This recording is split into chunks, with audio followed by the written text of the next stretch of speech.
mic in. And we're recording. Okay, go ahead. Brilliant, thanks you. So welcome to the Citizen Science Workshop.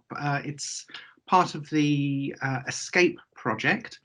And I'd like to just say a few words as to why this project ESCAPE is funding a Citizen Science Workshop and what the ESCAPE project is, so that you get a sense of the wider perspective here. So ESCAPE it's a Horizon 2020 funded project. It is, for those of you who know these projects, a bit in many senses a follow-on to a previous project called Asterix, which was the Astronomy, ESFRI and Research Infrastructure Cluster. So ESFRI is a big European strategic research infrastructures. And this was a project to bring together lots of different facilities like SKA and the Cherenkov Telescope Array and LSST and so on, and plan for multi-messenger astronomy. And this has been succeeded by this project ESCAPE. ESCAPE is the European Science Cluster of Astronomy and Particle Physics ESFRI Research Infrastructures. And ESFRI is it's an acronym inside an acronym. So it's the European Strategic Forum for Research Infrastructure. So the point of this project is to build a part of this thing, the European Open Science Cloud. This is a very big European vision for how science is going to get done in the next decade and beyond. And it's built on the idea that all scientific data, and not just scientific data, should be findable, accessible, interoperable, and reusable, principles that they call the FAIR principles. Now in astronomy, we have a lot of this. So we have the virtual observatory, for example. So in many senses, astronomy is already at the forefront of this. And a lot of the thinking that we've developed in astronomy is feeding through into the development of the European Open Science Cloud. So ESCAPE specifically is bringing together astronomy and particle physics and astroparticle physics into the European Open Science Cloud. So it's a cell, they call it, of the European Open Science Cloud. And facilities that they have in mind specifically are Square Kilometre Array, VLBI, the European Extremely Large Telescope, ESO, the European Solar Telescope, Cherenkov Telescope Array, EGO Virgo for gravitational waves, neutrino astronomy, KM3net. Also, particle physics experiments like CERN, high luminosity LHC, and an accelerator-based science. So, for example, there is a beamline, nuclear physics beamline called FAIR in Europe, another FAIR. So all of these facilities are trying to use a common methodology to make all of the data findable, accessible, interoperable, and reusable. And specifically, the ESCAPE project is building a lot of things. So it's building a data lake for collating all of the data together, a repository of open source scientific software. The virtual observatory is integrated into this. There will be a science analysis platform where people can come in and analyze data, a very wide range of data, including Zooniverse data. And citizen science is part of this because there is a constituency of users who are the general public. And we want that constituency to be served by the European Open Science Cloud. This is basically the picture of what the citizen science stuff is trying to do. So you have the science community on one side, society at large on the other. And normally you think of projects having a dissemination work package where the science community are just pouring knowledge into the heads of the general public. So it's sort of a one-way exchange. But really, that's not the vision that we have here. We want society at large to be genuinely scientifically engaged in the science projects. And the way we're doing that is with mass participation experiments. And it's pictured here as a two-way exchange.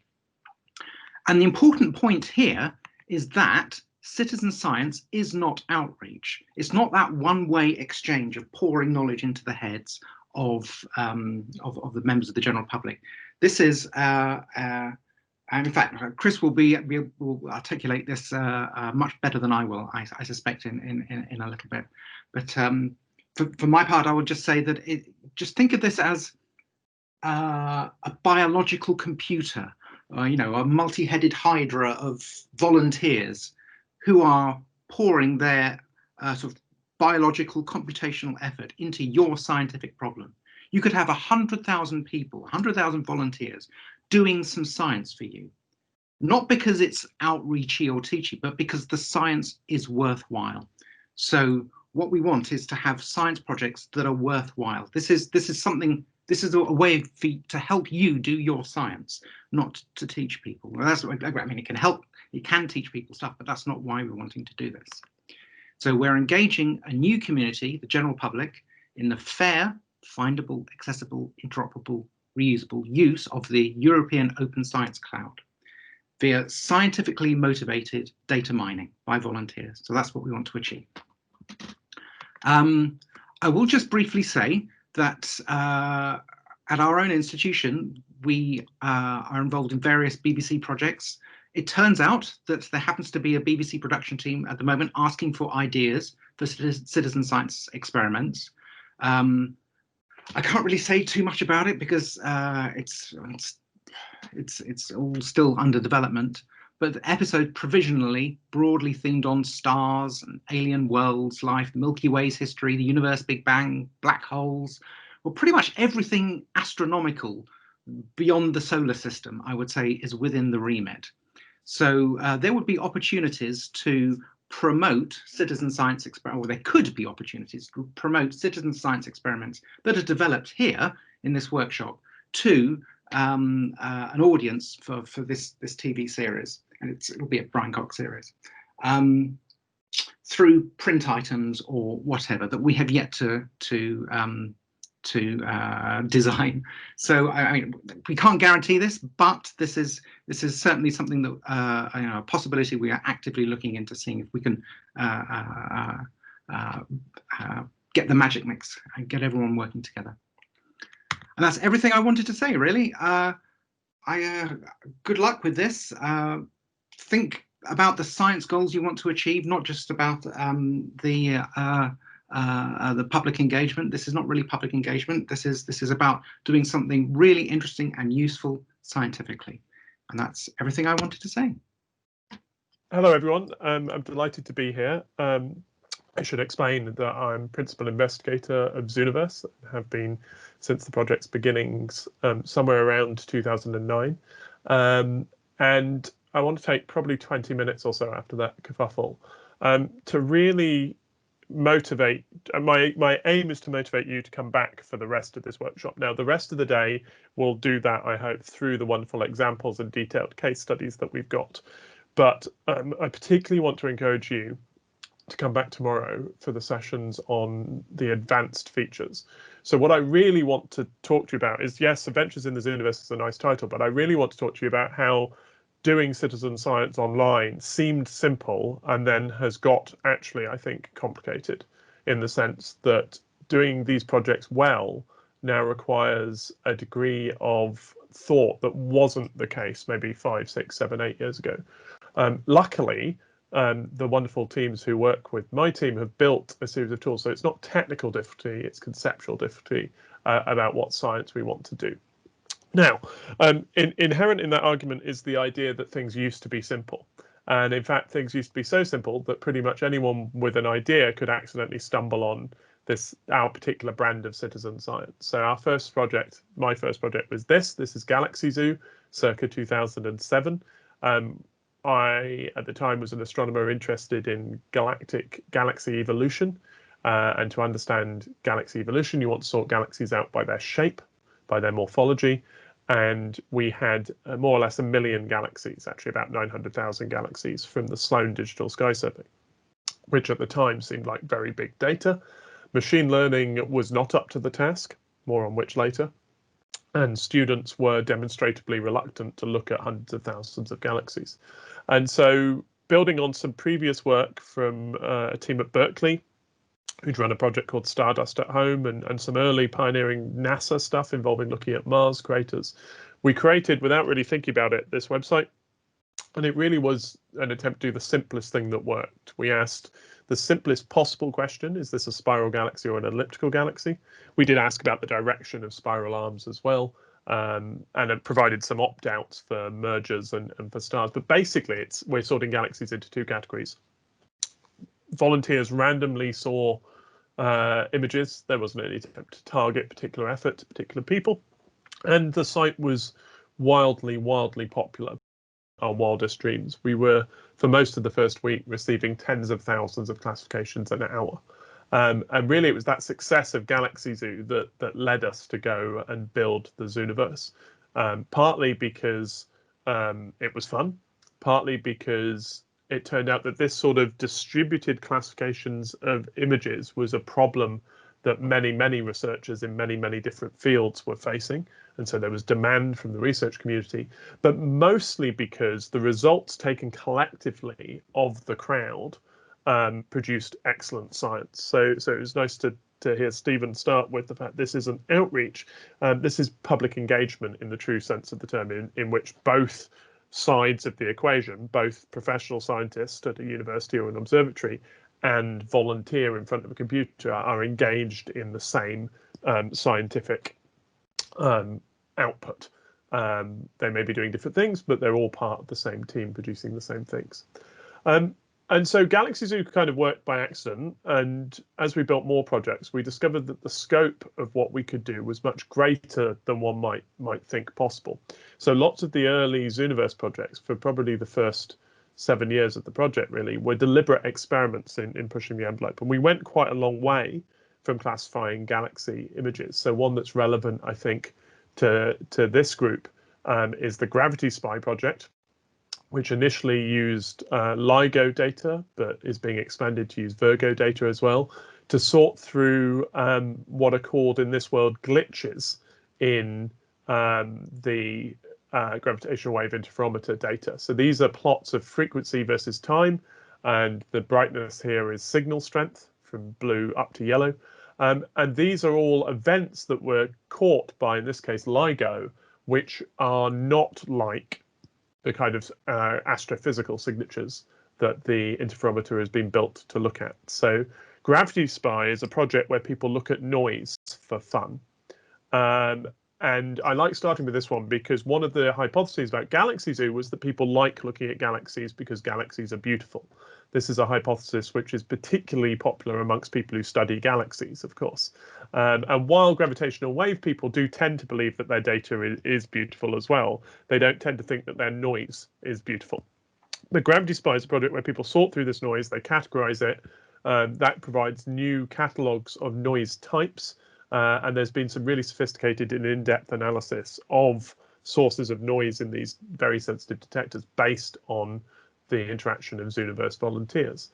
And really, the lesson of Gravity Spy is that people will look at data if the science case is meaningful. If you tell people why you want people to look, and helping in the search for gravitational waves is exciting enough for lots of people, then people will come and participate without having to make the task fun. And without having to artificially make the task fun, and without having to put pretty pictures in the data. Though I will give a special shout out to the team of Belgian variable star astronomers who put pictures of themselves in silly hats into their own data set in order to increase the interest. Actually, they just ended up increasing confusion, but still. The other project I thought I'd talk about on a similar note is Planet Hunters, which is a project I've been very closely involved in, both from a Zooniverse side and as part of the science team. So Planet Hunters is an attempt to find exoplanets, planets around stars other than the sun. We do this using the transit method, and I suspect this is not going to run. So let's see. Well, we might run. This is a obvious example of such a transit. This is Venus crossing in front of the sun, as seen from the university parks just outside the physics building in Oxford back in 2012. And on the right there, that's just a photometer. So that's brightness over time. And it turns out it's not rocket science to conclude that when a planet is in front of the sun appears slightly fainter. And this is the game we play now with sophisticated instruments, often in space, looking at many stars at once, looking for a dip in brightness that indicates the presence of a planet. So in color here, this is data from NASA's Kepler Space Telescope. Each dot is a measurement of brightness, and in color is the dip in brightness caused by a Neptune-sized planet going in front of, in this case, a star slightly smaller, or actually slightly cooler than the sun. And so you can see that that signature is not too hard to pick out. We were very successful in finding things in the Kepler data, and we've been searching through NASA's latest planet hunting satellites data. So this is data from TESS, which is the first all-sky satellite survey for transiting planets. In the top right is Nora Eisner, who's the PhD student who's been running this work. But if you go to planethunters.org, you can, on the web, get involved in this project, or there is a Zooniverse mobile app, so you can actually take part in Planet Hunters vetting on mobile. So if you're thinking about what you might do with your projects and you haven't played with a Zooniverse project yet, I'd suggest Planet Hunters is quite a good example, and there is fresh data there, so you can find a planet while listening to me talk. We have actually found planets. I guess I should show rather than just assert the scientific validity. This is the light curve, brightness against time, of the first published Planet Hunters planet. You can see there are transits marked at something like 1460 days, at about 1540, and then again about 1620, marked by the dotted lines. And each of those transits was identified by volunteers, but this was missed by automatic algorithms, which tend to fold on likely periods and look for repeated transits. And what's happened here is that the rather sketchy nature of the test data, the fact that, for example, there are large gaps when this particular star wasn't observed and smaller gaps usually when the Earth or spacecraft maneuvering has got in the way of observing. Those features can dominate an automatic search, and it's harder to find these things. This planet was published in a paper in Monthly Notices. In red are the bunch of citizen scientists who were authors, but we've also actually out yesterday on the archive was our first real project paper, which led by Nora, announcing 90 planet candidates around 88 stars, which were not otherwise in the literature. And planet candidate is a standard term of art for something that's very likely to be a planet, but where further follow-up would be needed to confirm particularly. What's interesting again is that I think most of these, maybe 3/4 of them, are what are called single transit events. So we've only seen one of these dips, but we've otherwise been able to validate the presence of the planet. And what that means is we're sensitive to a very different range of parameter space. So this is planet radius on the y-axis and planet period on the x. Each dot here is a planet candidate from TESS, and in blue is everyone else, and in yellow and pink, so actually in blue is the official mission pipeline that looks for planets, and in pink and in orange are our planet. So you can see that Planet Hunters is filling in a separate region of parameter space for this mission. And so I think this is an important principle. We're not just trying to do the same thing as the automated methods. As I'll come back to several times, automatic methods are fine. If you can sort through your data automatically, then you should do that. You shouldn't use citizen scientists. But our volunteers, because they're less sensitive to things like gaps in the data and more sensitive to things like single transits, which are obvious to the eye but hard to find algorithmically, pick out new planets. And so this, to me, is what makes this project a success, not the fact that 250,000 people have taken part in it, or the fact that we've gone through most of our data many times, but the fact that we're finding genuinely interesting and novel systems.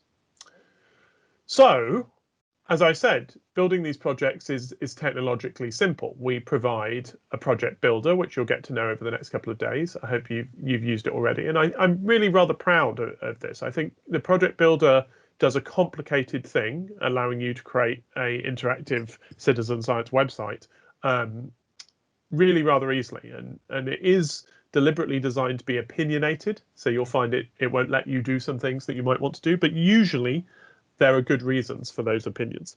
And we, projects produced by the project builder tend to come out at least usable and sensible.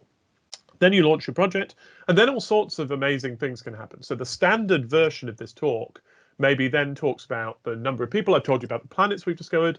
Maybe I should tell you about the advanced citizen scientists that are taking part. So this is a paper on arXiv based on the second phase of the Kepler data. It's a catalogue, the equivalent of the paper that Nora and team have just released for Planet Hunters TESS.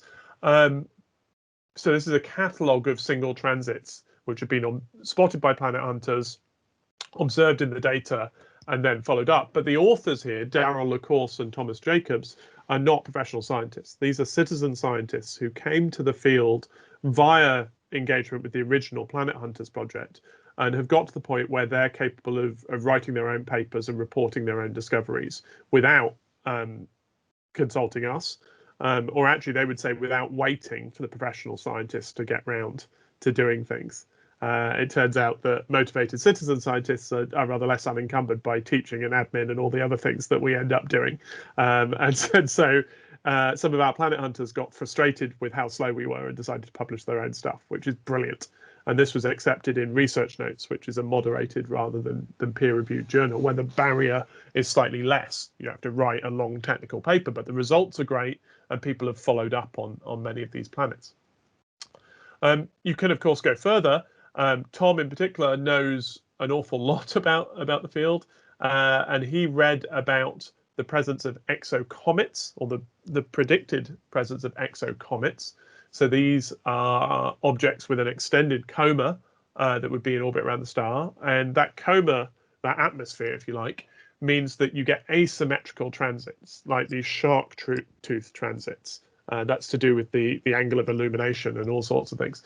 But Tom found a prediction that you should find these things. And he himself went back over the 200,000 or so target stars in the original Kepler mission catalogue, and he found the one star that shows these features. And then he contacted the people who'd written the paper, suggesting that they might be found, and said, look, I found these things, shall we collaborate? And so this is a citizen scientist operating at the level of a grad student who got there because he came from interaction with Planet Hunters. So that's really exciting. This is true public engagement. Somebody is asking their own research questions and going on to do that. So that feels like an excellent story about the efficacy of citizen science. But I want to say that it's only really happened in a handful of projects. It's not one project. It's not just Planet Hunters, but it's only happened in a handful of projects. And it comes from this fact, I think, that if you want to get, and maybe this isn't everyone's goal, but if you want to get to the point where we have citizen-led research as part of what we're doing, two things need to happen. One is on the project or the platform, and talking in the context of Escape gives me a good chance to mention this. You need a commitment to being radically open. So Tom and Darrell were able to do their science because not just because of the Planet Hunters platform, but because the Kepler data was open and accessible. So they could, for example, go and grab the metadata for their discoveries. They could look at cross-matching with other missions. They could look at historical data. In astronomy in general, but in exoplanets in particular, teams have spent a long while building open archives and software that let people do that. And that's as true for scientists as it is for citizen scientists. I think a good maxim is that if you're building for this sort of advanced citizen science, if you build a tool for advanced citizen scientists, you've actually done quite a good job of building quick look tools for your science community, because those two things go together. The other thing that's needed is a way in for people. I think in a world that I live in, when I go to conferences on citizen science, where people want to encourage not just citizen participation in research, but citizen-led research, people forget that if you walk up to somebody in the street and say, what are your research questions involving exoplanets? Unless you're, in Heidelberg or Baltimore or a very small number of other places, the odds of hitting anyone who has a sensible answer is pretty low. So the Zooniverse projects, which provide a way for somebody to get started classifying within about 30 seconds and to do something useful that contributes to science within about 30 seconds is that way in. It means you can trip and fall into citizen science and then later discover that you want to do this advanced science. So projects that start with the assumption that everyone wants to be the equivalent of an unpaid PhD student are bound to fail. We need to provide a way to dabble in citizen science, to do citizen science with a cup of tea or half a beer, and then people can, or maybe even both, and then people can go on and do the advanced stuff. The good news is that even that sort of participation where people classify for a bit has effects. These are images from a survey that we did a few years ago, led by Karen Masters, then of Portsmouth, now at Haverford, where we tested people's scientific understanding. So we did this in two ways. We tested their general knowledge using the set of images at the top and others like them, where we just asked the question, what is this? And so, for example, you can imagine that for the third image in, somebody with no scientific knowledge might say some balls and a stick, two sticks. Somebody with a bit more scientific knowledge might say it's a molecule. Somebody with lots more scientific knowledge might say it's water, and somebody with too much scientific knowledge will tell me where I got the clip art from. But you get, so this is a calibrated and well-known scale. And then we tested people in a similar way using images from the domain that they'd been engaging in. So the middle row were things that we showed to Galaxy Zoo people and asked them about. And what we showed was that participation in these projects increases people's knowledge in the domain that they're studying, even when you normalize for their general scientific knowledge. So you learn more about the topic that you're engaging in. And actually, you learn things that we don't try to teach you. So it's not that people learned more about galaxies from Galaxy Zoo. Galaxy Zoo inspired them to go and use all the resources around them and on the web and whatever people wanted to do in their lives to learn more about galaxies. So these projects act as an engine of motivation. They encourage people to go and learn about science. But they only do that if you provide a meaningful, easy interaction that starts, and then people can become motivated. So the reason Zooniverse projects are special and why I'm delighted that you're all here to think about this sort of mode of interaction is that they are easy citizen science, or well-designed Zooniverse projects can be easy citizen science that really inspire people to go and get involved, and they produce excellent science. But there's a problem on the horizon. And I was thinking a lot about this week. I don't know if people follow scientific news, but there was this news that DeepMind has cracked another problem. There's this very advanced CNN and machine learning technology has, if you believe Google's hype at least, and a few biologists I know seemed quite excited about this, have solved the problem of going from a three-dimensional string of, I guess, RNA bases, but it might be DNA, I can't remember, and working out the three-dimensional structure of a protein. I think it's RNA. This immediately struck a chord with me because one of the early citizen science projects, a friendly rival to Zooniverse, was Foldit, which was a computer game that let people do this and for many years has beaten the best of the machines. No longer. It's clear that the machines are winning in this domain. And if that's true for the complicated problem of folding, then we need to address the fact that machines have got much more sophisticated in the kind of image recognition problem that we're addressing with Zooniverse and Galaxy Zoo and things like Galaxy Zoo. So we can do a couple of things. So one is we can see that as an advantage. This is a simulation from a few years ago by Melanie Beck, who was then a grad student at Minnesota, which shows this is a simulation of an early Galaxy Zoo project. And on the y-axis here is the number of images in Zooniverse languages, subjects that we've retired, that we've decided are well classified. In blue dots, in the blue dash line at the bottom, there is just letting people classify until we get to 40 or 50 classifications per image. In blue, that rapid increase is when you start to be more sensible about when you consider something done. So you pay attention to the fact, for example, that the first 5 people all agree, then you're probably done pretty quickly. But the red line is the rapid rise that you get from training, in this case, a fairly bog standard CNN. And so you can see that machine learning makes a huge difference, even if you think of it as triage. But it takes a while to get there. And so one role for citizen science in this world of advanced machine learning is that modern deep learning depends on training data. And so you'll need citizen science projects to provide training data. And at some point you hand over and let machines handle most of the rest. I think that's fine. I think I know we've run projects that have managed to put themselves out of business in this way. But I think it's also a pretty narrow view of where things are going in technology, particularly transfer learning that lets you learn on one data set and apply your machine code to another will close that gap pretty quickly. And I think that in 5 years' time, we will need relatively small training sets to get the machines to where we want them to be. So another option is to be clever about what you're doing. And this is really the point of the talk. I want to encourage you to think about this stuff from the start if you want to have a long-lived project. This is a project called Supernova Hunters, run by Darrell Wright, formerly of Minnesota, now at the Mayo Clinic. And Supernova Hunters showed candidate supernovae to citizen scientists and to a trained CNN. And what was interesting, and then we had them labeled by experts. So in this graph, red and blue are real supernovae. Actually, blue are asteroids, but they count as supernovae until they move. And green are bogus candidates. So these are confounding things, artifacts, instrumentation effects, that sort of thing. On the left is the response of a well-trained neural network. So you can see exactly what you expect, really, that's the score on the x-axis. And typically how you use the output of this network is to draw a line and take a threshold and say, okay, above this threshold, I will believe that everything is a supernova.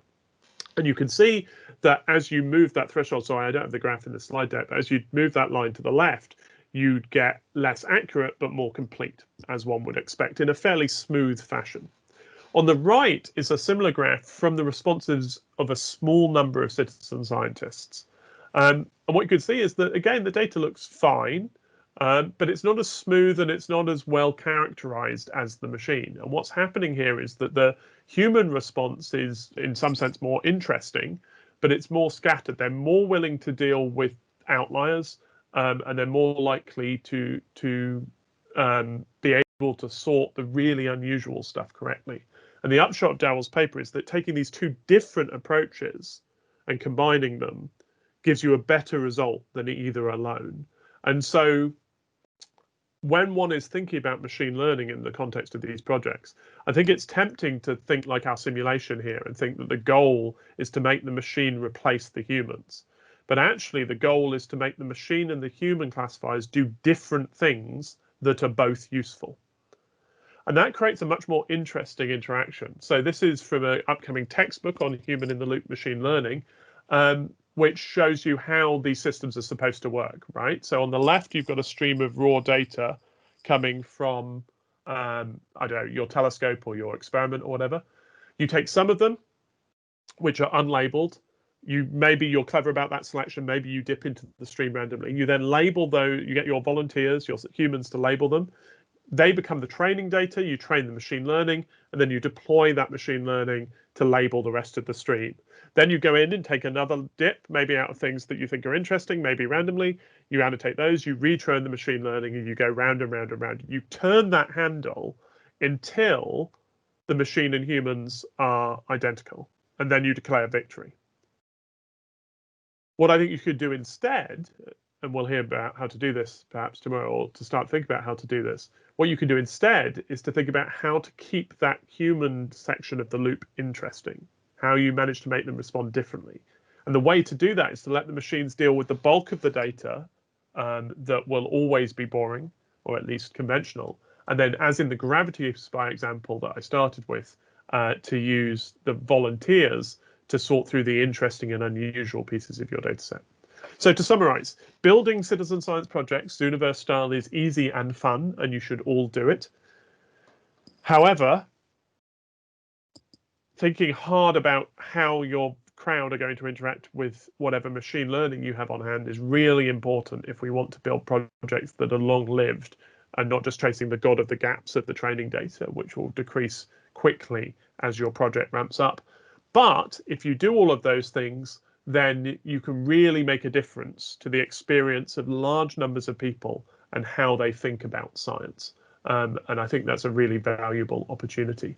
So I will stop there. Sorry if that went on slightly, but I'm happy to take questions, and I should be able to hang around for much of the workshop as well. So if people have questions later on, I can chip in. Brilliant, fantastic. Thanks, Chris. Does anyone have any questions? Feel free to type them or just shout out.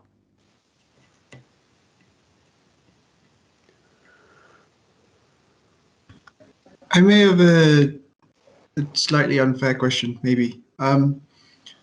With the kind of huge amounts of data we're going to get in the next couple of years, I think I vaguely recall someone saying things like Galaxy Zoo aren't going to keep up. So this kind of iterative thing that you're suggesting, where you keep people in the loop the whole way through. I mean, with billions of galaxies, how exactly do you see the kind of both sides of this joining together? Yeah, that's a really good question. I can point you to papers by Mike Walmsley, who's just finishing a PhD with me on the Galaxy Zoo team, and we've actually deployed a hybrid system on Galaxy Zoo. So Mike has two components to his system. One is the active learning loop that I've described. So the volunteers classify, the machines learn, and then we redeploy. So that allows us to get through data sets much faster than we would otherwise. The sort of speed up is we get the same accuracy with maybe a third, somewhere between a tenth and a third of the classifications, which is about the factor that data sets increase from one generation to the next. So we can sort of keep up in that sense. The other thing that he's done that's clever is that his machine learning is a Bayesian CNN, so it's predicting uncertainty. So instead of just giving a label or a label and a confidence, it gives you a probability function. So that makes it much easier to combine that data with the human factor and to decide what we most want classified. And there's a slightly subtle point in that you don't want to just give the volunteers the things where the machines are least certain, because in Galaxy Zoo, most of those will be the distant, faint, fuzzy galaxies where the correct response is to be uncertain. What you want to do is to find the galaxies where getting more volunteer classifications will most inform the machine. And so there's an algorithmic way to do that. So we've got that hybrid system running. Galaxy Zoo is speeding through data, and we should be able to cope with Euclid or Vera Rubin scale data sets. But it's only by deploying this sort of hybrid system. So the using machines to do some of it becomes inevitable. But I think we can do better than just have the machine have the humans look at the first 2% of the data, produce a training set, and then hand over to the machines. Thank you once again. I think next, is Erik, and I'm going to pronounce this wrong, Osinga from Leiden University. Are you there, Erik? Yeah, that's good. And the pronunciation is not that bad. So. Phew. Okay. Pretty good. So can I just leave you to take it away? Yeah, so Hugh has asked me to give a presentation about one of the citizen science projects, Radio Galaxy Zoo LOFAR. So I'm Erik, I'm a PhD student at Leiden University, and with a lot of help from you and a lot of work from Martin Hardcastle, we set up this project early this year, which is basically the LOFAR equivalent of the Radio Galaxy Zoo. So I realize most of you I think most of you probably know LOFAR, but for the ones that don't, LOFAR is the low frequency array. It's an interferometer, it's a set of antennas where you have the core of the array, which is based in the Netherlands, which is shown in this picture. But it has many antennas all over Europe, which are all working together to basically simulate a giant radio telescope. And one of the things that LOFAR is doing is it's taking a survey of the entire sky, and it's working at very low frequencies or very long wavelengths at about 2 meters. So we call it the LOFAR 2-meter sky survey, or LOTS for short. And on the right here, I'm showing one single observation that LOFAR has taken out of the survey. And already in one single image, we have thousands of radio sources. but most of these radio sources are point sources. So most of these radio sources are actually fairly easy to deal with if we're talking about knowing where their center is, what their size is, where their optical counterpart is, whatever. But already in this single image, you can see they are highlighted around the image. There are many complex extended radio sources with weird morphologies that are a lot harder to deal with classic algorithms, source finder algorithms. And the entire survey, it's planning to survey the entire northern sky. So we'll need about roughly 3,000 of these observations to cover the entire sky. So that gives you a little bit of the idea of the data volume. So about 2 years ago, we had the first data release of the LOFAR 2-meter sky survey. This was only about 2% of the entire sky, and it already had around 300,000 radio sources. And don't mind the details here, but this decision tree is just to show you how we basically dealt with the 3,000 radio sources to, in the end, provide a catalog of all these sources with their position, size, location of the optical counterpart, etc. The only things I want you to focus on is for the first data release is the green endpoints.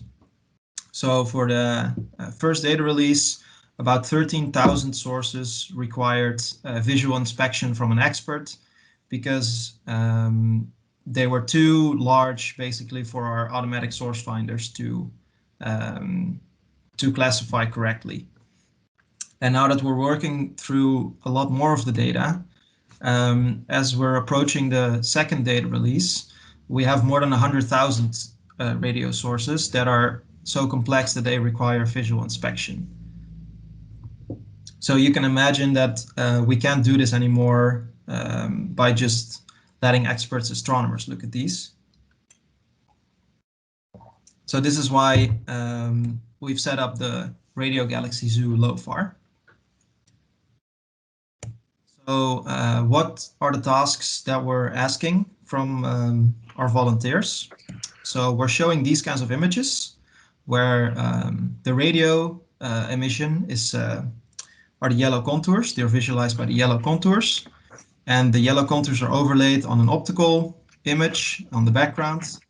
And we have these blue ellipses, which are basically the components of radio sources. This is what our automatic source finding program is telling us. Oh, these are different radio sources.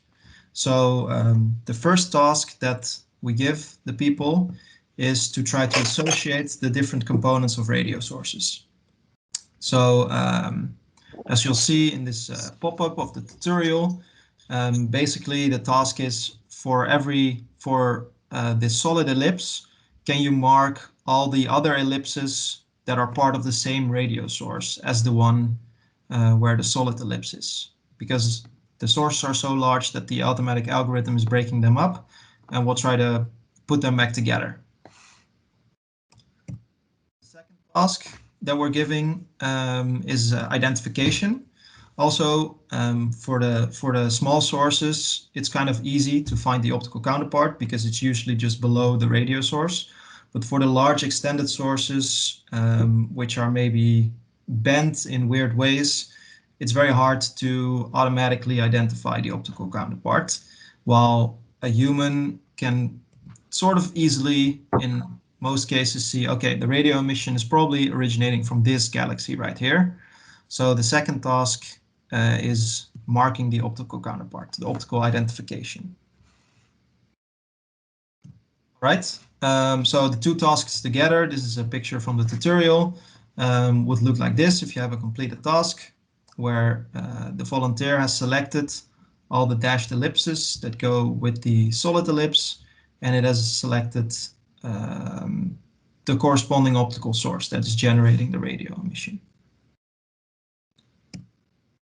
At the end of every classification, they also get a prompt saying, is anything wrong with the images? So it might be that it might be that something's wrong with the images. For example, there's no radio source, but it's just artifacts, or maybe there's multiple radio sources inside one ellipse, so it's a blend, or maybe the image is just too zoomed in for us to see what's going on, or the optical image is missing, or something else is wrong. So this is sort of an additional task, but it's not really a task, but just for some additional information. Okay, so that's the task. So then it's not a very easy task. It's not as easy as, for example, looking at galaxies and asking the question, is this an elliptical or is this a spiral? So we need to inform the volunteers a little bit on what to do, also because probably, while most people have maybe seen pictures of galaxies, pictures of radio galaxies are a lot more rare. So, well, if you build a Zooniverse project, then you'll always get a pop-up tutorial, which pops up the first time that a volunteer opens the website. So this basically is a text-based tutorial where we explain this is a radio galaxy. Usually there's two jets coming from a supermassive black hole in the center of a galaxy, and these propagate outwards. They form lobes, but these can be in weird shapes, and you have to associate them together and then find the optical counterpart. That's where this radio emission is coming from. So this is one way to help the volunteers get set up. There's also, we have also built a separate workflow, tutorial workflow, which is just 10 sources that we pre-selected. So every volunteer gets to see the same 10 sources in the same order, where after they've clicked through a source, they get instant feedback on how well they've done. And Hugh has helped us set this up, and I think he will cover it in one of the workshops, how to set up the feedback. But this is, I think, a very nice way, because a lot of people probably don't like reading through a large instruction set, but they just want to get to clicking right away. So this is a very nice way where they can play around, try to see, can I get it right? And they'll instantly get feedback saying, okay, this component and this component, you found it, and this component you actually, unfortunately, you missed it. You can try again, or you can try to do the next source. So this is very helpful. What we also did was make some tutorial videos. So basically using this training workflow as a guideline, we have 4 tutorial workflows in 4 different languages, where basically it's someone working through the training workflow and explaining what's going on and why they're making the choices that they're making. And from the amount of views, I think it's quite successful. You can see that the English one has 15,000 views. The German one and the French one have 2,000 and about 8,000 views. And ironically, the Dutch one only has less than 1,000 views.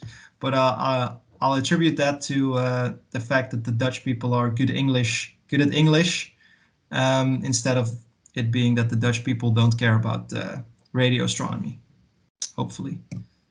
All right. So how did that go? So this is basically the first month of our release. So we released the project at the end of February this year. And on the day of release, because of how Zooniverse works, it's basically the project is released at the end of the day. And we had a big press release the next morning. So you can really see so this is classifications per hour. You can really see a big spike of traffic coming through the project with about 3,000 classifications per hour after the press release. But I guess as is the case with any Zooniverse projects, this goes down rather quickly. It shoots up a little bit on the weekend after the release, so people are coming actually back to the project. They found it interesting. And then you can see this sort of day and night schedule, which is indicating that most of our volunteers are probably Europeans, because they're following the European time zones. And it's sort of flattening down to sort of a small group of volunteers that really like the project, and they basically stick to the project. So that's good. So what have we done in the last 9 months? How far have we gotten? So this is a picture of the sky and all the pointings, all the LOFAR observations to fill DR2 are all the dots right here. And all the green dots are observations that we have covered completely, that have been completely covered by volunteers. So you can see that in 9 months, we've pretty much done well over half of all the sources of all the observations that will be in the second data release of LOFAR, of the LOFAR 2-meter sky survey. So this is going really well. And this is from about 6,000 registered volunteers. So if they register, then we know how many they are. We don't know how many exactly anonymous volunteers there were, and they've done over more than 170,000 classifications over the past 9 months. Yeah, for the data reduction, we're looking at that now a little bit, but we're still using very simple methods. So what we do is we basically put all the components which we think are related to a complex source. We put it into the LOFAR Galaxy Zoo until it is seen 5 times, and then it's retired. So this image is showing you an example of one of these components. So this component, the solid ellipse right here, is the one component of interest. This one has 5 classifications. And where people clicked for the first task, so component association is marked with the crosses. And where people clicked for the second task, so optical identification, is marked with the circles. So you can see that actually most people, they have found that these ellipses belong to this same radio source. And one person has also clicked on this one, which is probably not related to the radio source, but it's only one person, so it won't be included in this radio source. But actually for the data reduction, we group all the components together. So this is just a single component, but we group all the components together that have been cross-identified, and we require a 60% consensus on whether to include something as associated or not. We also require a 60% consensus on where the location of the optical host is. In this case, what's interesting to note is that this image is definitely too zoomed in to see fully what's going on, because there's probably another lobe at the top, but only one of the 5 volunteers has clicked too zoomed in. So maybe they are a little bit more hesitant to click too zoomed in, which is also what we see here. So to look a little bit at what kind of quality we're getting now out of the LOFAR Galaxy Zoo. Here I show basically different pointings, different LOFAR observations ordered by priority, but you can think of this as time. So these are the fields that we put in the LOFAR Galaxy Zoo around release. And then as time continues, we put in the fields with lower priorities. Yeah, so you can think of the x-axis as time. And here on the y-axis of the first plot, we're showing the fraction of sources where we have a majority of people agreeing on where the optical counterpart is. And we have a couple fields that were done by experts, so these are shown as a reference. So the experts, they find about half of all the sources, they agree on the location of an optical counterpart. And you can see that for the volunteers, it's a bit less. Definitely at the beginning, people were definitely still getting the hang of it. But now, as we're later into the project and we have a steady, smaller group of volunteers that have become really experienced with this project, we're approaching also 50% sort of, that 50% of the sources have a majority optical counterpart, a majority that agrees on the optical counterpart. And as I showed in the previous example, this is the fraction of sources that have it too zoomed in, where people click, oh, this image is too zoomed in. So experts, about 1 in 10 sources that they see, they'll say, hey, this is too zoomed in. While volunteers are definitely more hesitant, apparently, to say that an image is too zoomed in. So this is interesting, but it's not a very big problem, because more than 90% of the sources aren't too zoomed in, so it's not a very big issue. Then there's two more plots. This one is the fraction of sources that have more than one bad click, where we define a bad click as basically a random click. So when people have clicked on something that's not a component at all, just a random click, then it's a bad click. For the experts, this fraction is really low, but for the volunteers, it's pretty low as well. So it's not too worrisome. And the last one is the fraction of sources where, or the fraction of sources that they see where they associate it with another component. So about 25% of all the sources that an expert sees, he associates it with a different component. And this fraction is sort of the same for volunteers. So from the early analysis of these data, it's pretty reassuring. The volunteers aren't doing like significantly worse or significantly better, which would also be worrying, than the experts. Of course, for example, with fraction of associations, we're not 100% sure that all the associations that are made are actually correct, unless we look at all the sources and see whether it makes sense, or unless we compare it with the same field as what experts have done. But so generally the trends are pretty good, and they're not finding much more associations, for example, than experts. So this is good. We've also had people find random things that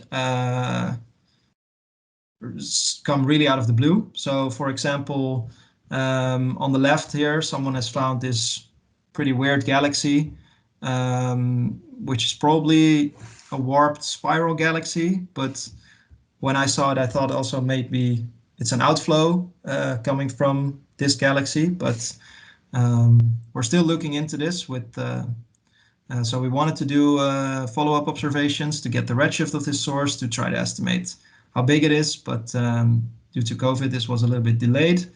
This one is a little bit crazy. I don't know how someone from this optical image, they found a gravitational lens, but they actually identified by looking at the legacy survey database. They identified, oh yeah, this is indeed, I found a gravitational lens here. People are finding galaxy clusters that weren't known of before, just by finding really complex radio emission, which is usually associated with galaxy clusters. Someone found this blue irregular sort of dwarf galaxy, which are also quite rare. And I think this object was really cool. It's actually not new, but it was new for me. That was the first time I saw it. And it looks really like a gravitational lens, but apparently it's already known as the Great Kite in the Sky, and there's recently also a LOFAR paper on it, and it's apparently not even a gravitational lens, but it's just weird interaction of the fossil plasma of radio around this PCG.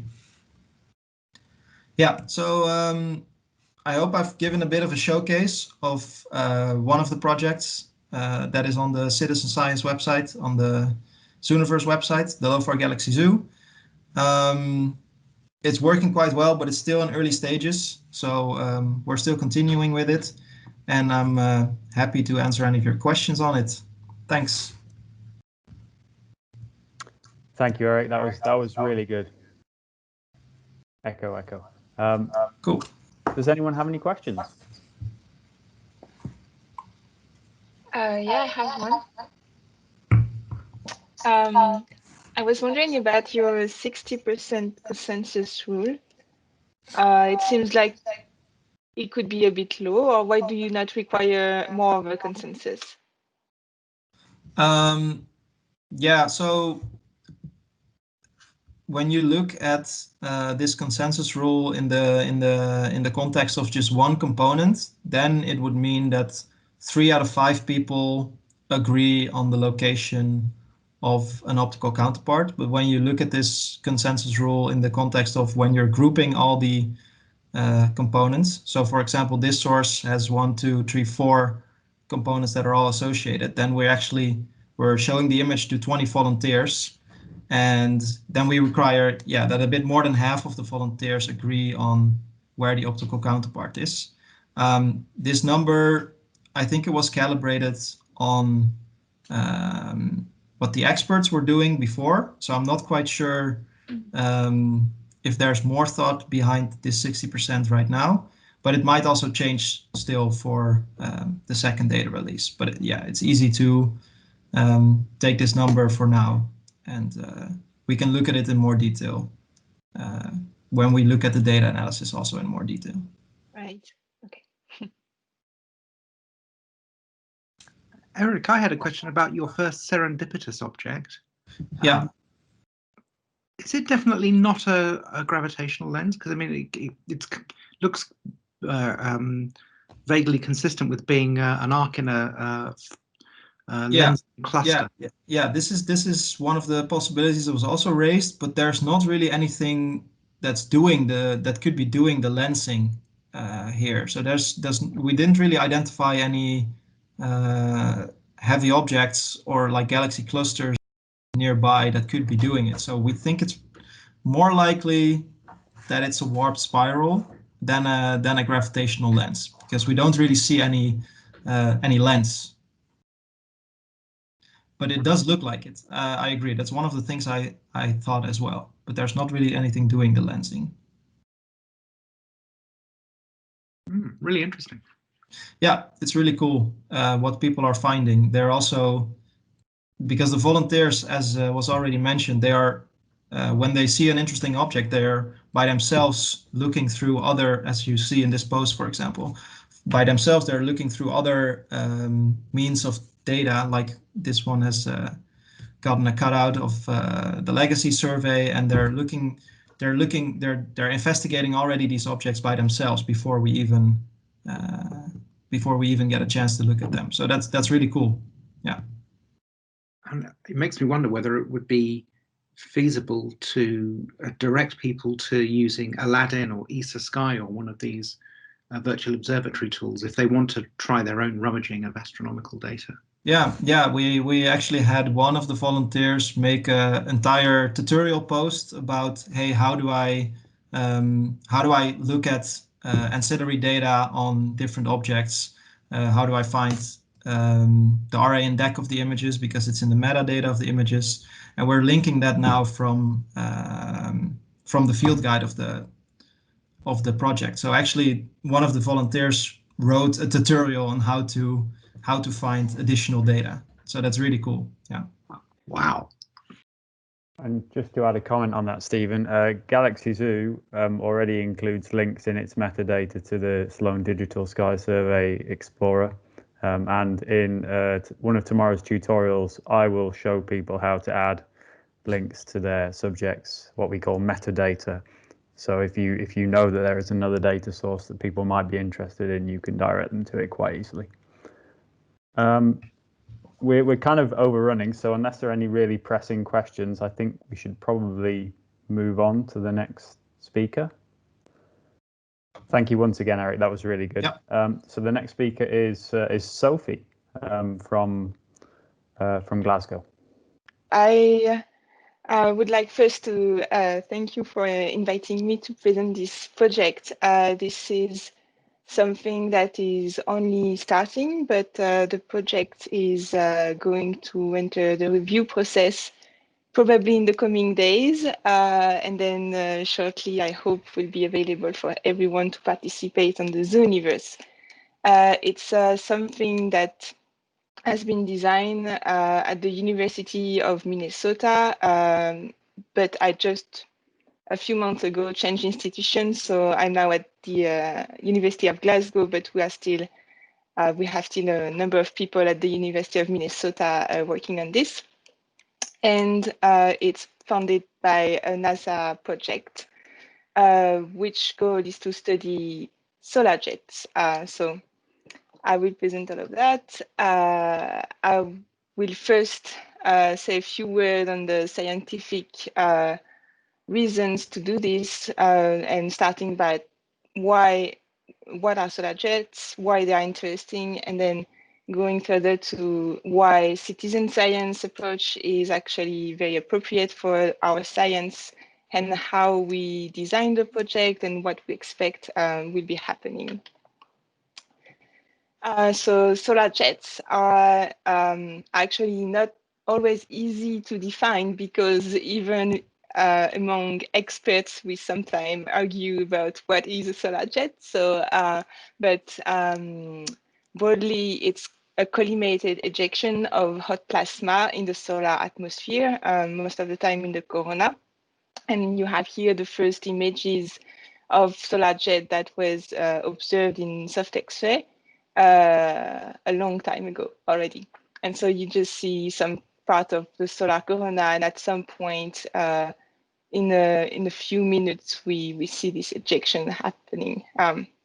Of course, today we have kind of better quality data. I hope this movie will go okay over internet, but this is the kind of jet-like feature that we can see regularly in the solar atmosphere. This is not soft X-ray now, it's extreme ultraviolet image.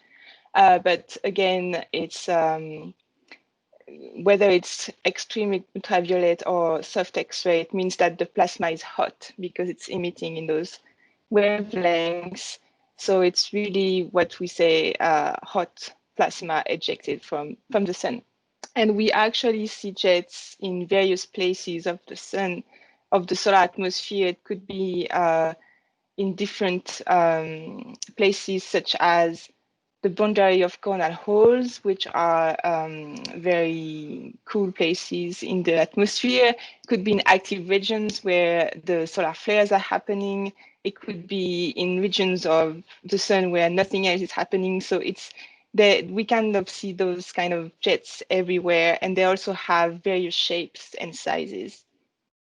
So they are, I mean, of interest for many people because of that. Some of the small jets are believed to maybe be involved in perturbations of the solar wind, which is the continuous kind of wind, which is really ejected material from the sun.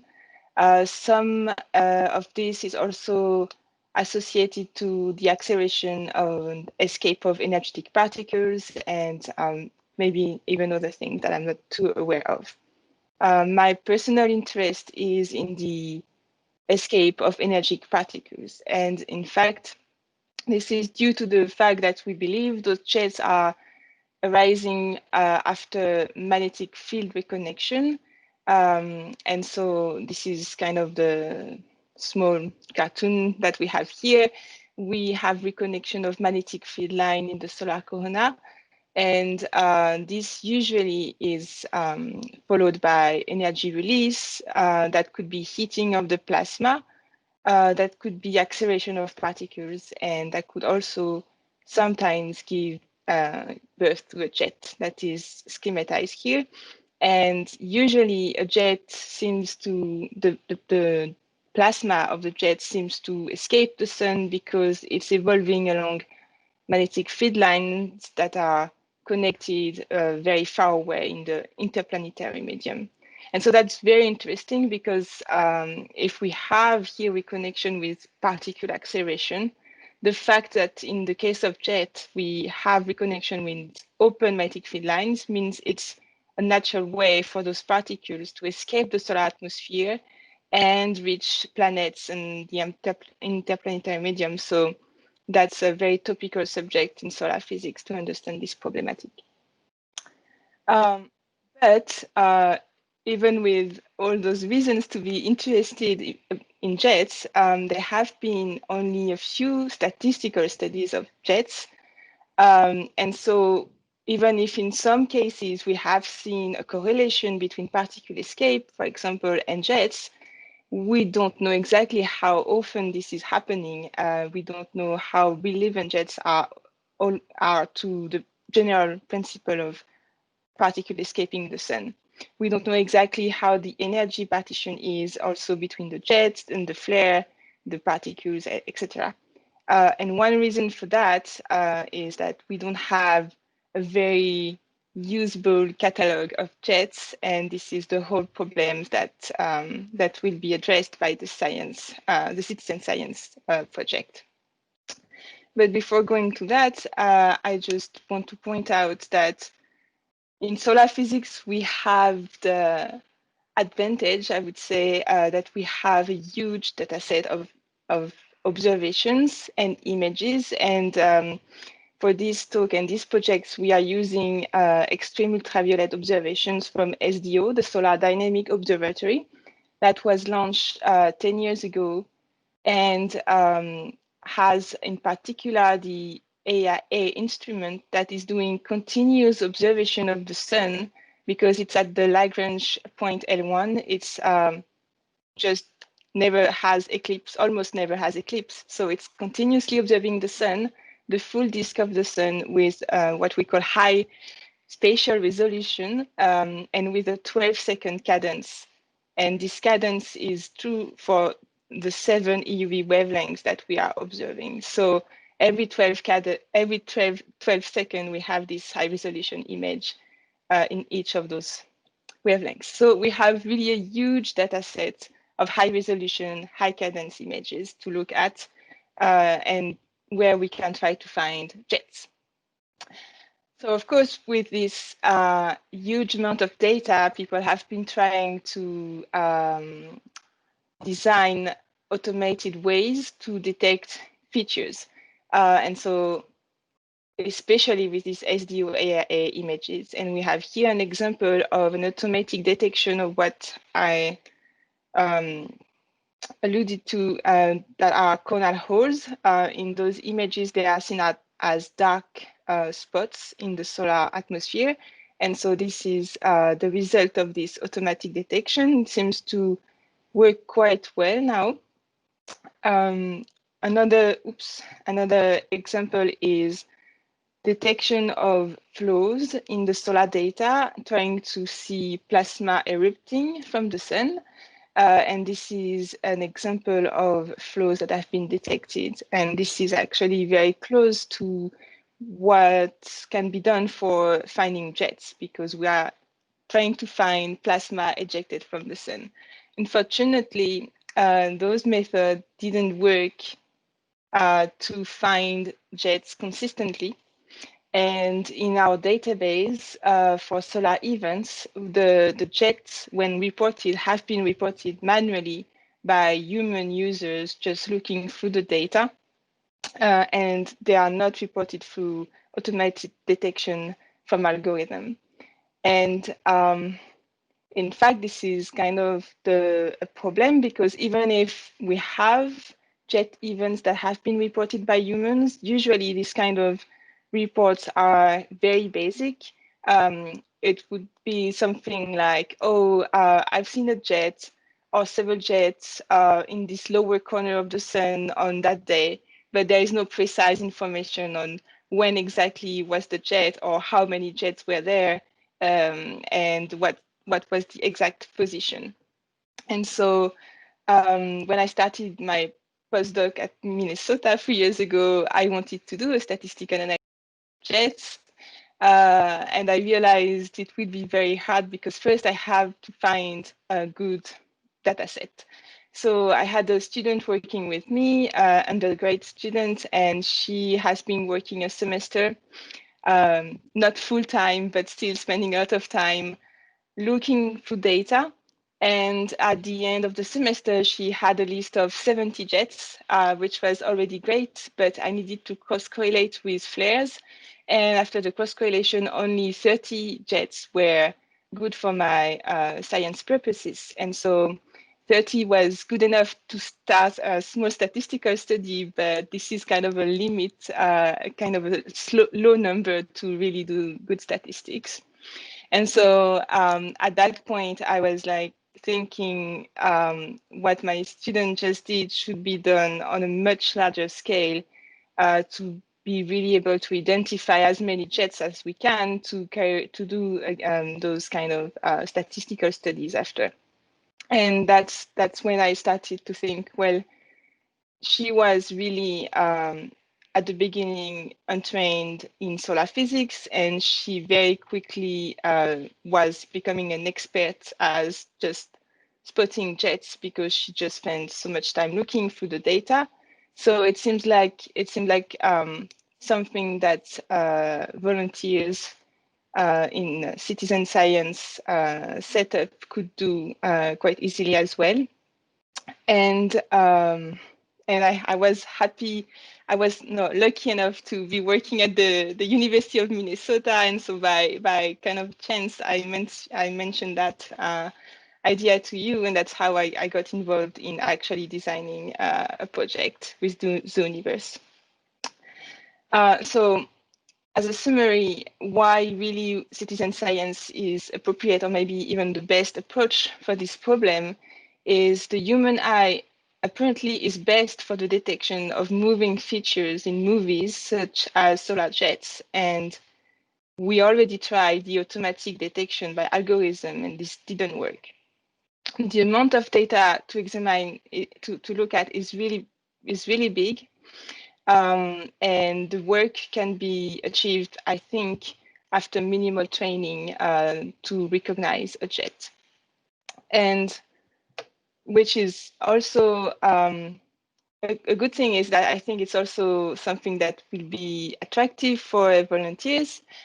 First, it's a great opportunity to look into what I think are beautiful images of the sun. Of course, I'm biased, but not only manipulate those images, but also be acquainted with online tools. And as it has been said before, on Zooniverse, you have the metadata behind the images, which can tell you where you got those images and how you can maybe go to other online tools. And this is very true in the solar community. We actually take the data from some knowledge database of solar features, and we put the link in the metadata so that people that are really interested to know more about the classification of features, how we get this data, could just follow up this link. Moreover, solar data in general is publicly available. That's maybe different from other fields in astronomy. We have such an enormous amount of data that usually we want the maximum people looking at those. And so they are always very quickly publicly available to anyone. And on top of that, we have quite a few tools online that can be just used by anyone to look at the data. So there are very many tools to just set a date, and you could have this beautiful image that you can zoom in, change the wavelengths and everything to just look at the data. And I think having this project is it's a good opportunity to promote those tools to people that are interested in looking at the data. And I think this is also a way for people to not only be acquainted with jets, but they will see many other features on this image. And so I think there is a discovery space for both science, but also personal curiosity of the people involved in the project. So that's why we created this project. The aim is really the creation of a jet database with really precise timing and position information, mostly because, well, this is always helping to have precise information, but it's also bearing in mind we need to cross-examine other solar database. Usually we want to associate jets with something else. So maybe that would be radio emission, or that would be X-ray flares or something like that. So that's really the goal, the primary goal of the project. So what we do is showing short movies of observation of the solar atmosphere, asking the volunteers to first say if they see a jet or several jets, because sometimes you have several at the same time. And then to report the position of the jet at the beginning and at the end of the jet in time.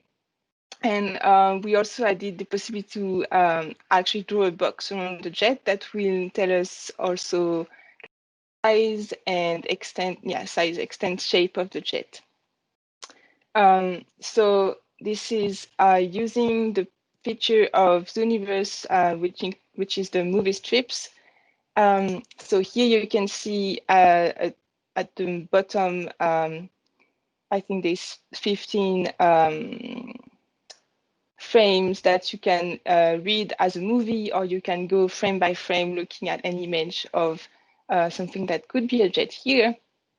And we use that so that first the movie can be played and people can just see if something is actually escaping, moving, because this is really how we define a jet. It has to be moving over time, escaping the sun. And then we ask them to actually click on the base of the jet. And yes, I will show that in the next slide. To do this, we, of course, use the solar data. We had to do a little bit of data to format the data.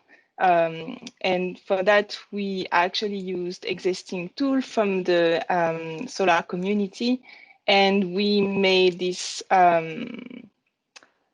this processor of data available on GitHub as well, so that people that want to know how we produce those images and movies can just look at it if they are really interested in that part of the process. Okay, so this is a short movie from the tutorial, just looking, you know, how to click on the base of the jet. And then we have also, this movie showing how you create a box and orient it just to encompass the jet. And so all of these are the small tasks that we ask for the volunteers. Okay. So with this project, as I said, it's not launched yet. So I can only guess what will be the challenges that we will face. I think the first challenge for a volunteer is that jets have various shapes, size, and durations. So I think for a number of events, people will be wondering, is this really a jet, or it looks different from the example I've seen so far? So they will wonder. And the problem is that there is a lot of things happening on the sun. So we have a field guide to help with this. And I hope it's providing already quite enough information, but we will see if this is enough or if we need to add over time a few more examples. I think the nice thing about the Zooniverse is the possibility for interactions that are really embedded into the project. And so we will, I think, make a great use of interactions between the volunteers and the scientists to really answer the questions when needed. And also one of the challenge that I kind of already faced, it's not like expected, but it was faced during the design, is that jets can last several minutes. And so it means that a full jet will require tens of frames to cover at full cadence. But for this, it was difficult to implement having a full movie in the Zooniverse. So what we did, we wanted a limited number of frames, and so, but so that could be done by reducing the cadence. But we wish to keep the full cadence of the data to get a precise timing of the jet. So now we went with the idea that volunteers will be shown only short intervals of data, and sometimes maybe the jet already began in the movie, but that's okay, because as long as you see the jet, you can point out its location and throw a box around it. So we will see how that goes in the beta testing, if that's something that the volunteers are comfortable with, or if it's sometimes causing some difficulties. And I think the parts where some events will be challenging to identify will be the really interesting part as well, because the identification of these events may lead to interesting events to look at. So a possible development of the project will be to create a challenging data set. And I think this is kind of going back to discussion with machine learning, where maybe you have an interesting case that you need to look at more closely. And an idea that we are thinking about and maybe which to implement in a second time for the project is to have experienced volunteers. So the idea that some volunteers that already have some experience classifying jets we will propose if they want to see some events that are more challenging because these events maybe have a high scatter among the answers from other volunteers in the past. So that would be a way to engage people if they wish to really see interesting or difficult cases. They would be available. They will have this opportunity. And we can always also add workflows to this project quite easily because so far the idea is to take data from this database of jets that I alluded to, where people reported jets, but very loosely. So we have some intervals of time where we know there are some jets at some point, but we don't know when exactly. So this is the first data set that we will feed into the project. So the likelihood to see a jet is quite high because it's kind of already have been reported. But we can also could be adding an explorer of the whole solar data set. And so that could be an additional workflow saying to people, okay, now we will where we have no idea if a jet is there or no. But if you are willing to just look at beautiful data, you can go into that workflow. We can also think about exploring other wavelengths. For the moment, only one wavelength will be examined in this project, the one where jets are the brightest. But we could also add other kind of wavelengths. And I know some researchers are keen to actually add more questions with maybe more complex questions to the workflow. We try to keep things simple so far in this project as it is about to start. The idea, I think, is to make sure people that just want to classify a few jets just for fun, just to relax, have this opportunity. But maybe in a later time, we can add a workflow for people that wants to be asked a lot of questions on just one event and really go through the details, maybe try to calculate the speed of the jet or those kind of things that could be done. So yes, this is just a summary slide. The main outcome of the project is to build a precise catalog with timing, position, shape, extent of the jets with uncertainties. And this is really to then use that catalog for statistical studies of solar jets. Of course, the resulting catalog will be available for anybody to look at jets. And I think in the solar community, a few people are on this project, but many more will be interested in this catalog. And it is really with keeping in mind that we want an easy cross-examination of solar event database. In my case, I will cross-examine this jet catalog with flare catalog and type 3 radio burst catalog, for example, but I know other people will do with other things. And as has been also discussed a little bit, we want to use this the data that is shown and classify in this project, maybe to train a machine to learn how to do this kind of job. We don't know how how well this would work. Apparently, machines can do a lot, a lot more than we can expect. But this is also something that we want to explore after we have some results from this project. And on a side note, we are still deciding about the name of the project. So if anyone has a cool name in mind, please let me know. We will decide in the next few days with the team. But yeah, we'll take any recommendation. Okay, so I will stop here and take any questions.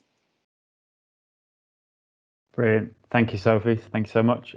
Yeah, any questions? Indeed. I think you've already got one compliment in the chat, but it doesn't really look like a question. Thanks. So if there aren't any questions, I maybe have one, which is I'm wondering if you anticipate getting a lot of false positives from the volunteers or not, and if you have any strategies on how you might mitigate that. Are you going to, for example, try and classify some of them yourself and use that as a filter on the classifications that come in from the volunteers? Yes, I think the idea is to take a subset of I guess mostly in the positive case. I didn't really think about people missing jets. I think the greater problem will be people finding jets and it's actually something else. So I plan to look at a subset of positive myself, and maybe the student that worked with me on this early catalog will do as well if she has time. But really to try to see how often this is happening, that people mistake something else for a jet. And if this is the case, I mean, this will be when we will try to see how we can address that, maybe in the training of people. And I think I was really impressed at the amount of training tasks that were available in the precedent project, like the LOFAR project that was presented just before me. So I think that's something where we could add definitely some training in our project if needed. Okay, great. Thank you. Anyone else? Any other questions? Okay, if not, I think we should definitely move on to the final talk of this session. If Gary is there. Good afternoon, everybody. My name's Gary Hemming. I'm a British-Italian software developer working at the European Gravitational Observatory, which is located in Pisa. Was mentioned briefly by Chris earlier on. There you can see the Virgo interferometer, which is hosted at ERGO, the Gravitational-Wave interferometer, in all its glory. And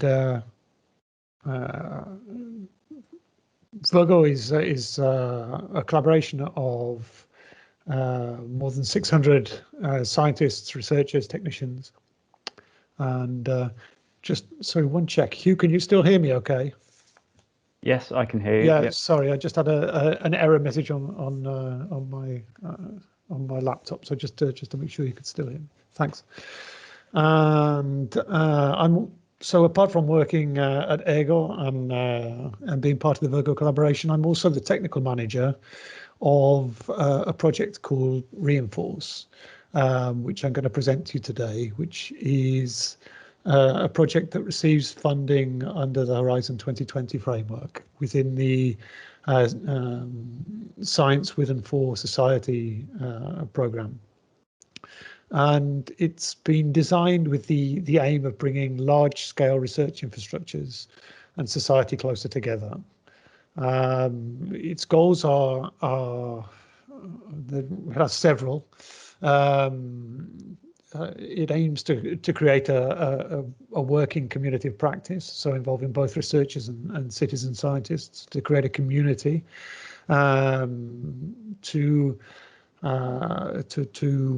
put together a policy roadmap eventually, built on the experiences that are garnered in the project, that can then be used by other large research infrastructure in citizen science projects, to run an impact assessment as well on the project, and to build a kind of interdisciplinary way of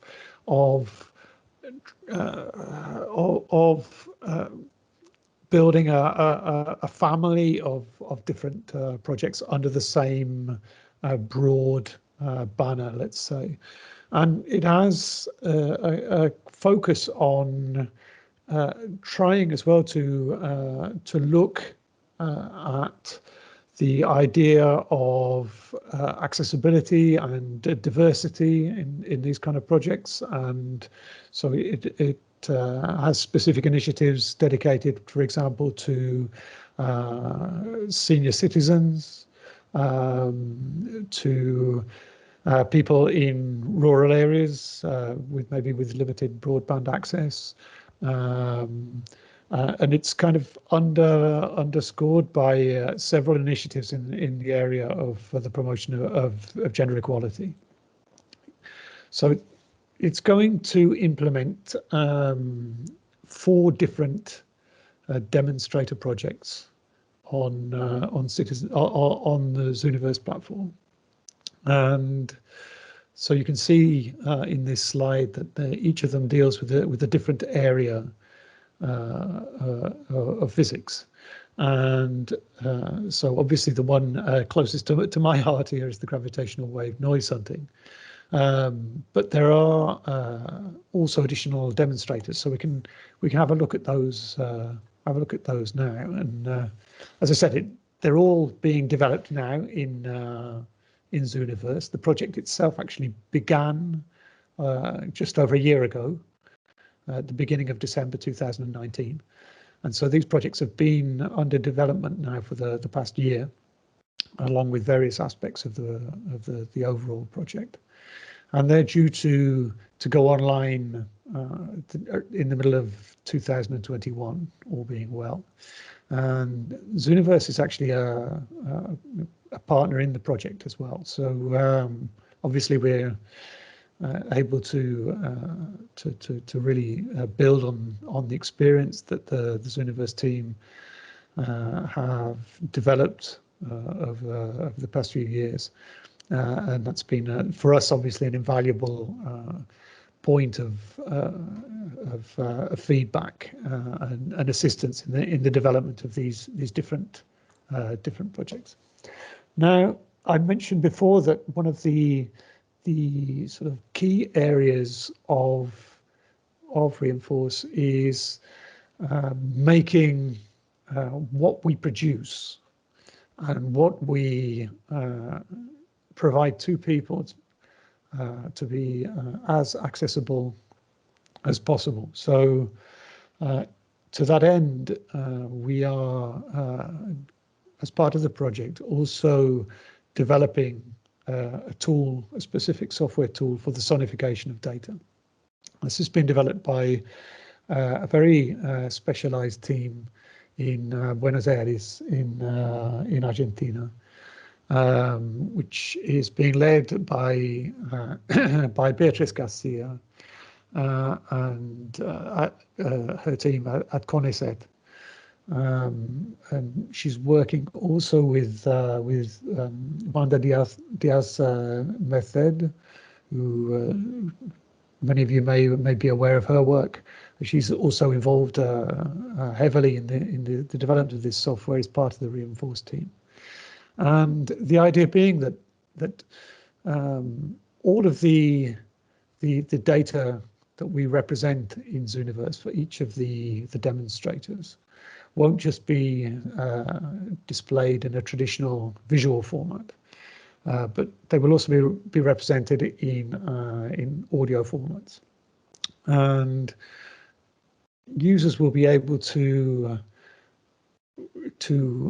both visualize and hear these representations of the data, but then they will also be able to break out of the Zooniverse platform, which we're looking at how to best implement via the project metadata, but to then use the Sono Uno, this sonification software, Sono Uno, to then use this software, the online version of the tool, and play with the data essentially, and render the data more accessible to them. One of the things that Wanda has brought to the project, who has many years of experience in education tools, and with working with people, with blind people and visually impaired people, is that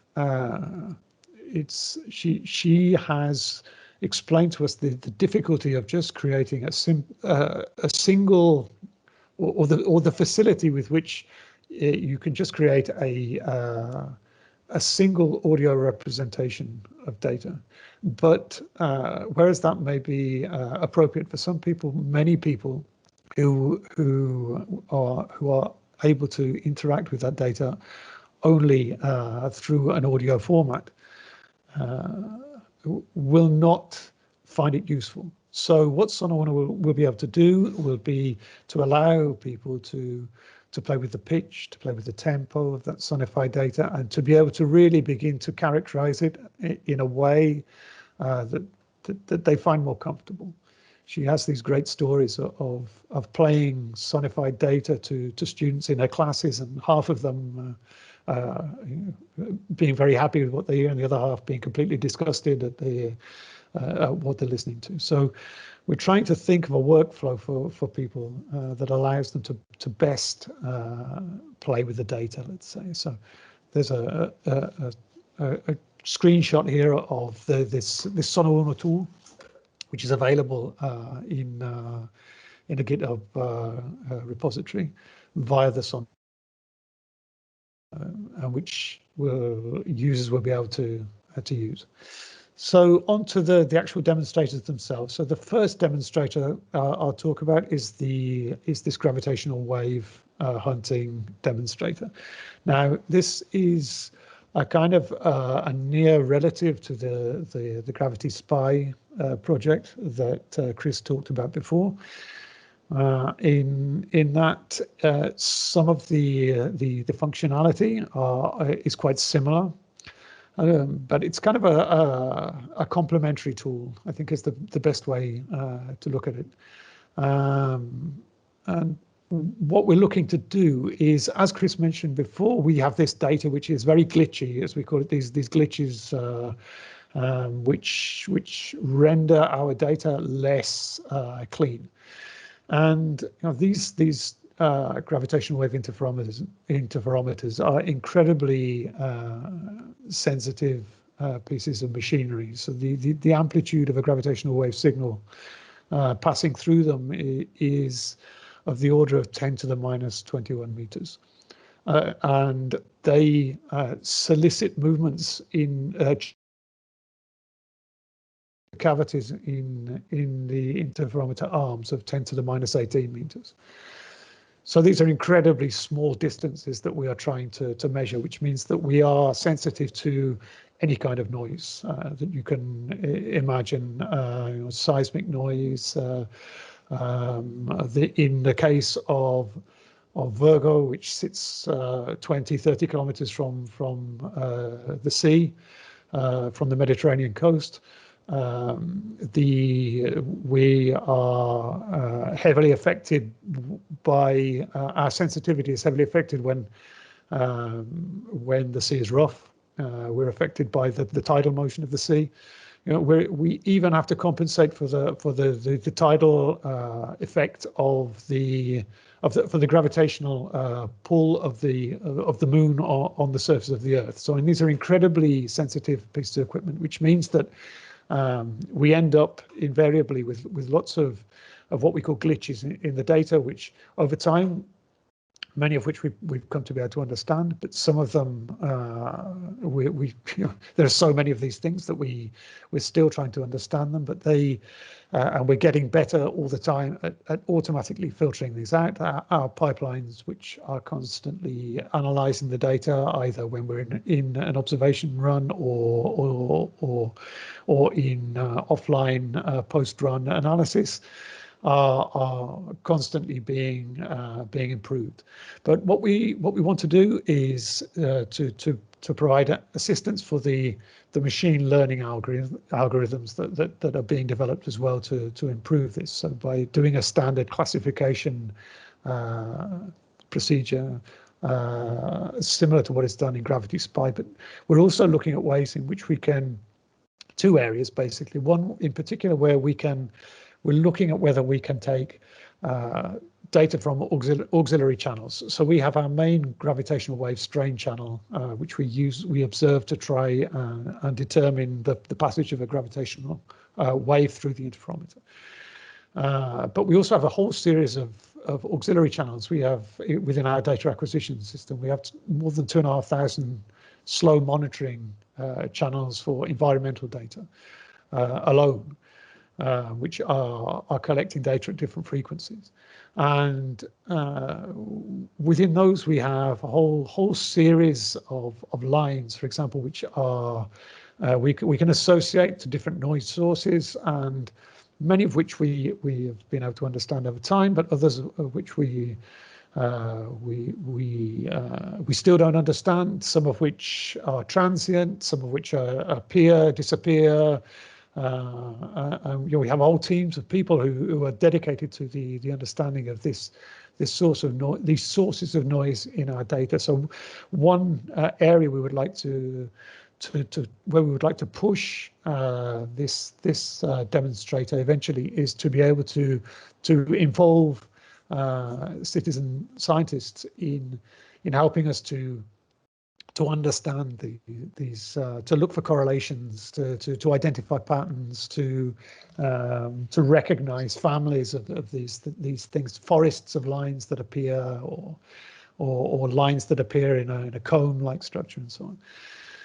And beyond that as well, in terms of returning to the glitches for a moment, so the glitchy signals that we have, which are these very fast, whereas a line we can associate to often to a sort of slow monitoring signal, our glitches are very fast, almost like interference in our data.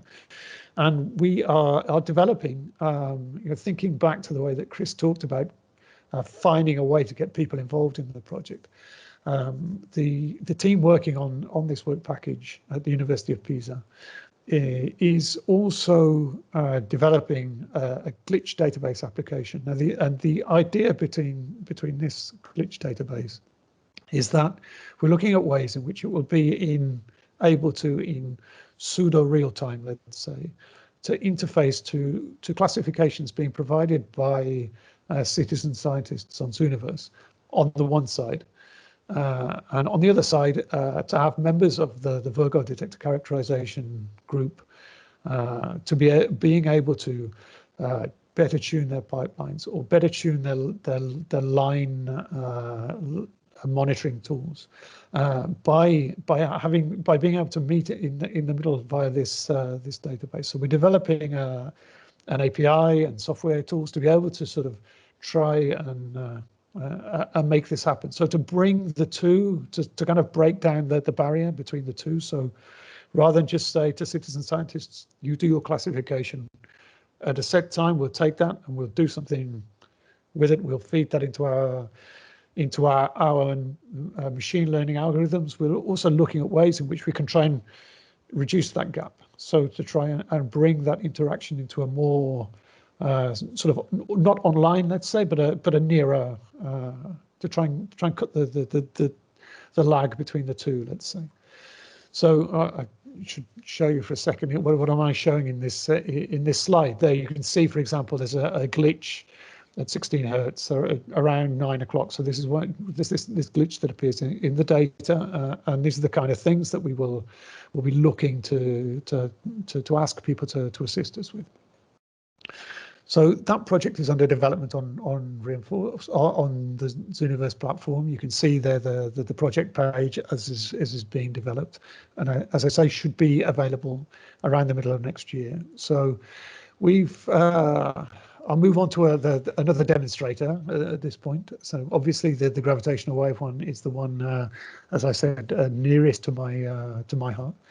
But we have, for example, the KM3 net, so this neutrino detector, which involves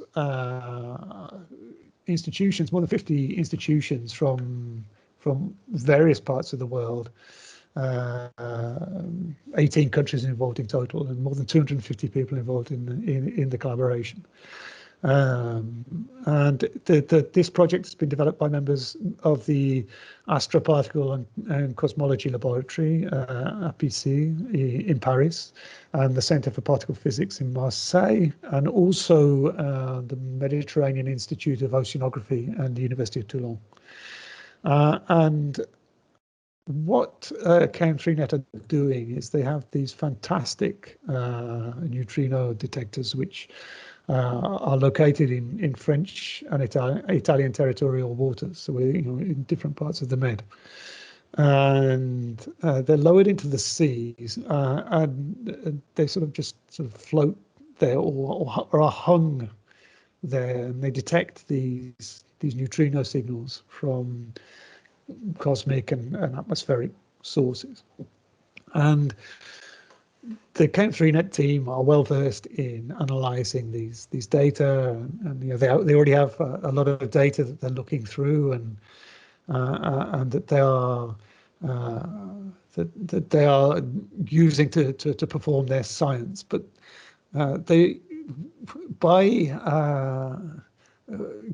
going back to the previous presentation, to Erik's presentation, sort of serendipitous discoveries.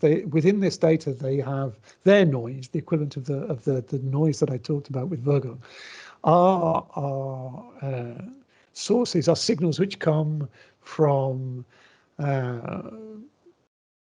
optical and acoustic signals, which come from surrounding life forms that are found in the deep sea. So in this project, citizen scientists will work to classify these bioluminescence and bioacoustic waveforms, and which will then be again used in comparison with machine learning algorithms, but they'll help to provide a better understanding of the composition of the deep sea. So rather than citizen scientists using these data to identify neutrino signals, they will be using them to effectively perform a sort of census of the ecosystem surrounding them. And this is quite unexplored territory, and so there haven't been studies done in this area before. So there's potential for plenty of interesting discoveries. And as I mentioned, that as of the last couple of months, the members of the Mediterranean Institute of Oceanography have joined that project as well, which has really started to help the team there to provide a better initial approach in terms of the way in which they make these data available to people. So there you can see this is from the project that they're developing, this Deep Sea Hunters project, which is being developed by the KM3net team inside the Zooniverse, where users volunteers are asked to first classify, and then on the basis of classifications to better characterize signals. The third of the demonstrators that we have is being developed by the Institute of Accelerating Systems and Applications in Greece, and in this, citizen scientists will. This falls under the title Search for New Particles at the Large Hadron Collider. So they're using data from the ATLAS detector and they are citizen scientists through 3 different stages of identification. So they effectively, I mean, this is a pretty complex process, and they are effectively training citizen scientists as they go. So the first stage, they work on the detection of these displaced vertices that is part of the procedure that they need to pursue to complete the identification process. So they use simulated data at this stage. From there, they evolve onto a second stage, and again they're using simulated data at this stage, and they at that point they begin to try and identify these particles. And from there, what they do is they move on to a discovery phase. So they will be trying to identify these particles using real data from the Atlas detector at that point. And there is an additional tool beyond Zooniverse that plays a part here, because some of this, I mean, Zooniverse is incredibly flexible, but there are some things which I just go beyond what is required of citizen scientists in these cases. So they will be able to augment their classification activity through a tool called this Herpatia tool, which is being developed by the team in Athens, in order to assist them with better identification.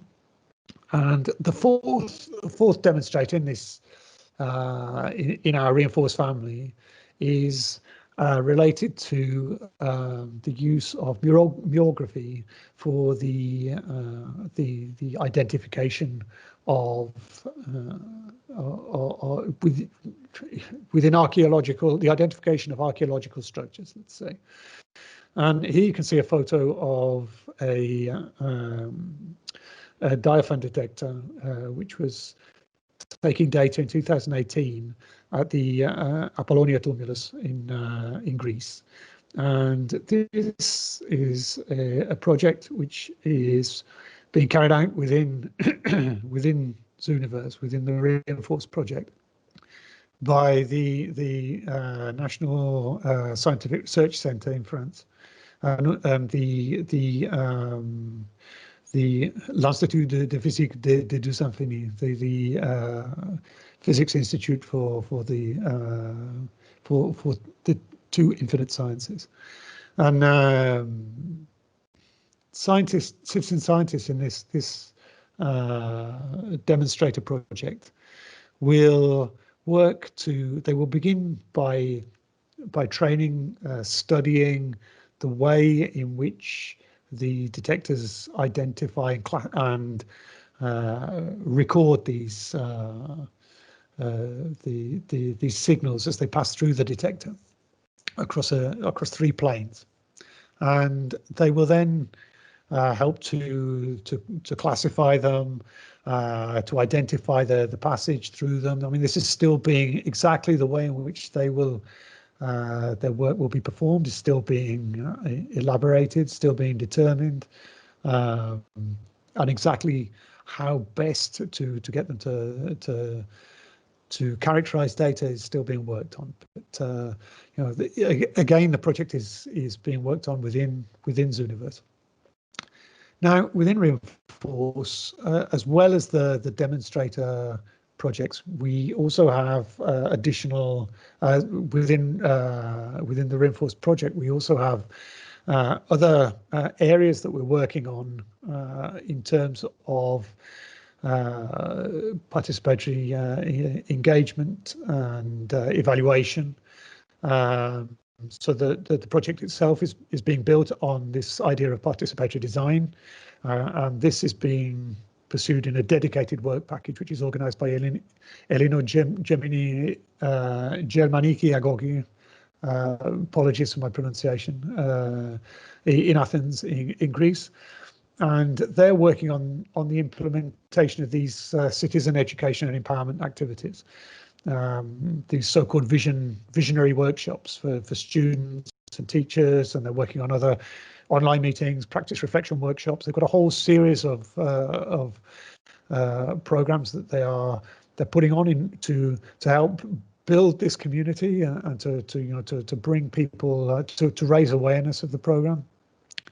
And so they're doing that at a local and a regional level, organising exhibitions, competitions, and so on. Obviously, this has all been over the last year. All of the vast majority of these events were due to be organised on location somewhere, but we've had to switch everything, which we've managed to do quite effectively, to remote work. And at the moment, they're working a lot on building interest, but it's not straightforward because we're missing the kind of core components of the project still, which are the demonstrators. But even so, they're making breakthroughs. They're having some degree of success, and into that end, we're also we have very active dissemination channels already in terms of which is managed by another partner, Trust IT, which they're very active on our social media, drawing attention to work which is ongoing. Related initiatives and so on. We've had several different a couple of different webinars already dedicated to the individual. There you can see we have a good dissemination website as well. We've had a couple of webinars. We have another one due in the coming months. Our most recent webinar, you can see that Chris very kindly presented it for us, was dedicated to the gravitational-wave noise hunting demonstrator, and we we built that with the idea of building on an episode of The Sky at Night that was broadcast in early October on the theme of Beyond the Visual, and some of the work being carried out within Reinforce by Beatrice and by Wanda was covered within that episode, and so we built our webinar to try and build on that as well. Beyond that, I've mentioned that we're working very hard in terms of accessibility. Now we do have some experience within the Reinforce collaboration of what accessibility actually means. So we have, for example, within Ego Virgo, we have developed exhibitions and initiatives which are dedicated to representing our work in ways beyond what the standard visual representations that we expect. So by doing that, you can see on the screen here, there are some sort of outreach initiatives, such as physical representations, tactile representations of gravitational wave signals. We have tactile versions of the interferometer and so on. But we've kind of built up quite a good understanding by trial and error of the fact that accessibility is not necessarily just something that is that should be done just to tick boxes. It's something that is it's obviously essential for some people, but thinking through the way in which what we present is designed makes it more accessible for everybody and more understandable for everybody. So it's a really healthy process to undergo, and by accessibility as well, not just, it's very easy, I think, to say, okay, yes, you produce a software tool which can be read by a software reader, and that's okay, so that means that it will be used by blind people. But beyond that, you have a lot of users as well, or a lot of people who will interact with it, who will simply find it easier to be able to both visualize and hear the audio at the same time, find it easier to concentrate. Right, there are lots of different sort of these little corner cases that become clear as you work on these things. So it's a big part of Reinforce is trying to make everything we do within it very accessible. Beyond that as well, we're within the program. We plan at some point over the next hopefully over the next year, all being well, to be able to put on initiatives in the areas of art and science as well. So this crossover between citizen science, art and science, let's say pure scientific research and the arts. And we within the project, last week at Ergo, we had a remote workshop entitled "The Sound of the Universe," so listening to the cosmos with science and art, which fell within the remit of Reinforce, and it was very successful. And so we'll be looking to build on that. We have an evaluation element to the project as well, so we're trying to understand as we go what's effective. So we're trying to learn as well. We're trying to create this community of citizen scientists who will be able to help us understand what works for them, how they become engaged, how we retain them as part of the community, to be able to provide feedback on all of this. And I think I'll just leave you with a few of the links to the various channels that we have with which you can access us. But I mean, ultimately, I think the idea behind Reinforce is that it sees citizen science as this participatory process, and it's kind of like an amalgam of contributory and co-created science, let's say. So, citizens are trained in frontier science in constant interaction with researchers, but then they can then take that and go away and also perform their own inquiries. That's the kind of thinking behind it. We have this, so we're trying to build, this community of practice and to work from that. Okay. Brilliant.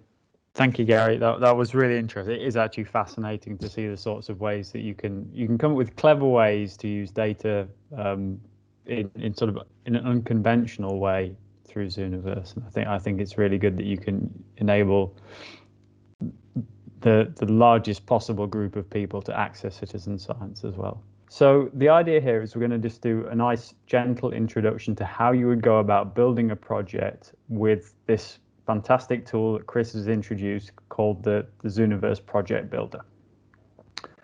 But before I start on that, really, you'll have heard people using different words in various talks, and maybe if you're new to Zooniverse, you won't know what they mean. So I'd like to start with just a few definitions, and to put those definitions in the context of this big picture of what the Zooniverse really is, okay, and where your project lives within the context of the Zooniverse.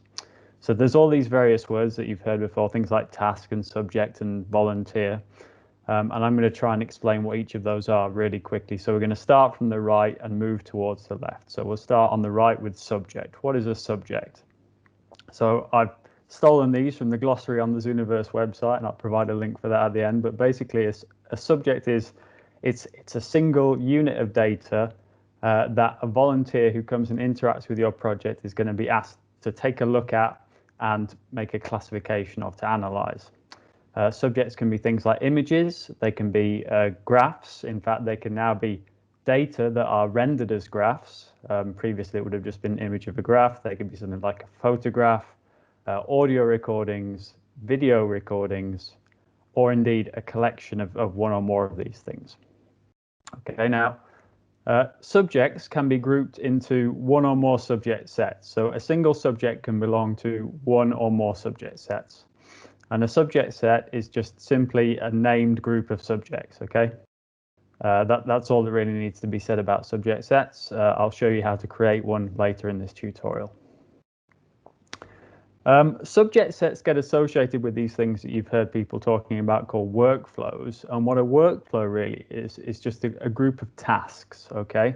So what's a task? A task is really, it's like the fundamental unit of work that a volunteer can do when they're working in your project. So let's say you have an image and you would like somebody to point out all of the dots in the image and then all of the lines in the image. Pointing out the dots in the image would be one task and pointing out the lines in the image would be another task. And you would group those tasks together into what's called a workflow, which I'll talk about in a second. There are lots of different types of tasks that are available in Zooniverse and that you can define using the project builder. So these include things like you can answer questions that are posed about an image. So you could say, is this type of object in an image? Or you can ask volunteers to draw onto images. And Sophie showed an example of people drawing boxes onto images of solar jets before. And there are other types of tasks that you can do as well. So tasks are grouped into these things called workflows. And what a workflow is, it's a group of tasks that are executed in a specific order. And when a volunteer is working through a workflow, they can come in and they pick a workflow they want to work on.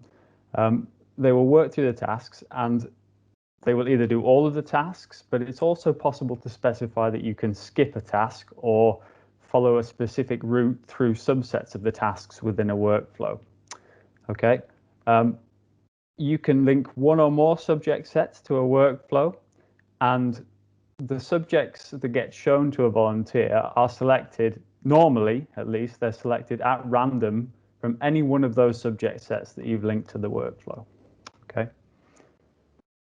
So those are the distinct units that form your project. When members of the public come along and they want to actually perform tasks within your workflows, what they see is a representation of your workflow. So that's really what I'm trying to show here. This is a representation of this workflow. Members of the public in Zooniverse, we call them volunteers. And a volunteer is basically somebody who's going to come and contribute to your project. Now, the important thing to remember when you're designing your project is normally volunteers are non-experts, but many are really engaged scientifically. They're very highly motivated. We've seen examples of volunteers who go away and do their own science and write their own papers and put them on archive. And many of them are also keen to improve your knowledge. So anything you can do when you're designing your project in order to help them do that is not only going to improve their experience, but it's probably going to improve the results that they give to your project as well.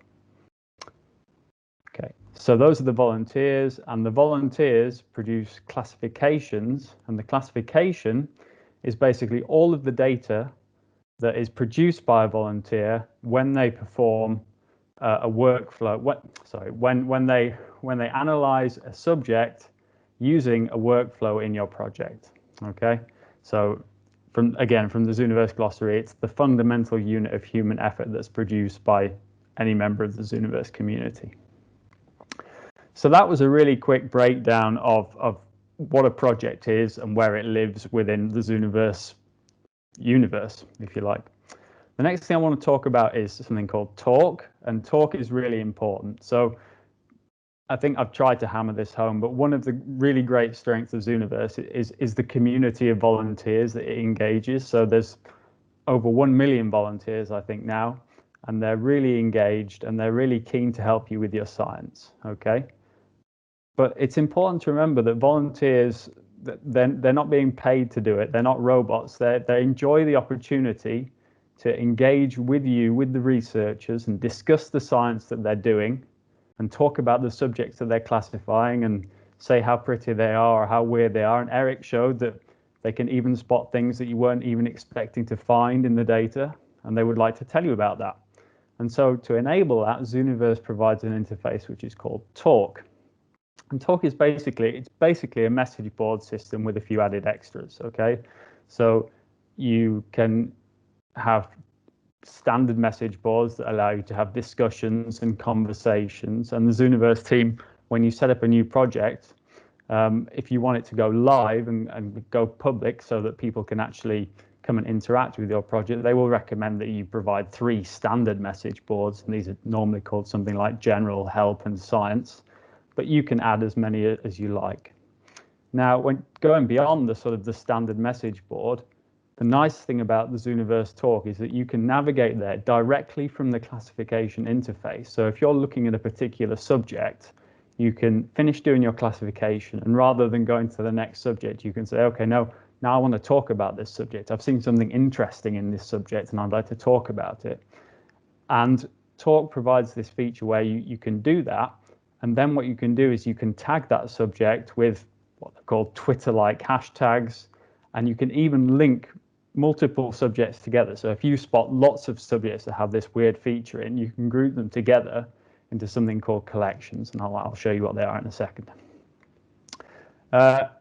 Critically important, Talk is not just for the volunteers, okay? It's also for the researchers. Really successful projects are the ones where the researchers stay engaged with the volunteers, okay? And one of the best ways to stay engaged with volunteers is to maintain an active presence on the talk boards, okay? If you respond to volunteers' questions and observations, it lets them know that you're really valuing the work they're doing, okay?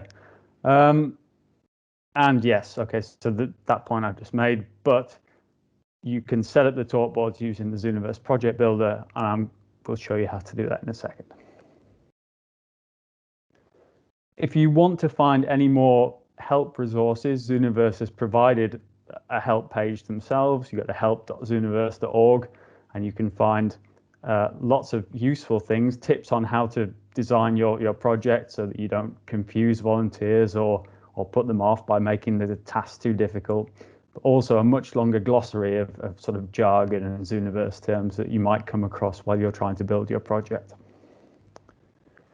Okay, Chris has already mentioned the project builder, so I won't go into too much detail, but it's a really nice web interface that lets you very quickly get your citizen science project together, deploy it, publish it to the web, and then manage it as the citizen scientists are providing you with the classifications as your results are coming in. It lets you do all of the basic things that you would need to do to set up a citizen science project. So that's things like defining the workflows, defining what tasks are going to be in those workflows and the order that they go in and how they're linked together. It lets you upload subjects. So if you have a load of images, it lets you upload those to the web where they'll be stored on the Zooniverse server, if you like. And it lets you assemble those subjects into subject sets. It also lets you create some of what I think are the really most important parts of the Zooniverse project, which are teaching materials. So that's things like the tutorials that Erik showed. There are also things like frequently asked questions pages. And each of the tasks allows you to actually embed help directly into the classification interface. So if somebody's doing a task and they find it particularly difficult or they've forgotten exactly what they're supposed to do, there's a button in the interface and they can just get a little bit of extra help right there. And the project builder lets you define what that is. For analysis of your data, the project builder lets you export data. It will export it as a CSV file that you can then import into your favorite analysis tool and analyze those data, do some aggregation so that you can publish the results, because Zooniverse is going to be generating good science for you. Hopefully you'll be able to get some great results. And finally, normally you won't be working on your own. You'll be working with a team of professional scientists and citizen scientists. But normally only one of you is really going to be setting up the project. But you might like to give your collaborators access to the project so that they can maybe modify some of the pedagogical material or take a look at the data, for example. And the project builder allows you to manage access rights for them as well. Okay, so take a deep breath. No one's shouting out questions, so I hope either you haven't fallen asleep or it all makes sense. So now we're going to go into an actual practical demonstration. And this is the first time really where you can join in and play along if you like. So if you want to do that, what you should do, hopefully you can now see a different screen, is go to this site here, zooniverse.org. And I'm already logged in, but let me sign out very quickly. And what you would see when you turn up, if you haven't already got a Zooniverse account, is you see a page like this. You should go up to register, okay? If you don't have an account, and that go through the steps that will get you a free Zooniverse account. It's absolutely free, and with that you can build projects, upload your data. It doesn't cost you money to upload your data or anything like that. I have an account, so I'm just going to sign in. And once I'm signed in, scroll back up here, I get an option to build a project, okay? And you will get this option too. And so that's what I'm going to click on. I'm going to click on build a project. As you can see, I've already built many projects, and I want to create a new project, okay? So before I do that, the project that we're going to build is, let me go here.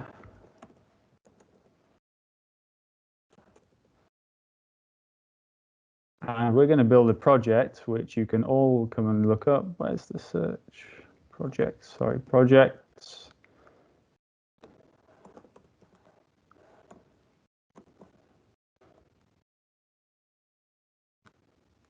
We are going to build a project, should have paid for fiber. We're going to build a project that emulates a little bit this project that already exists called SuperWasp Variable Stars. And the reason that we're going to do that is twofold. One, it was built by some very capable colleagues of mine at the Open University.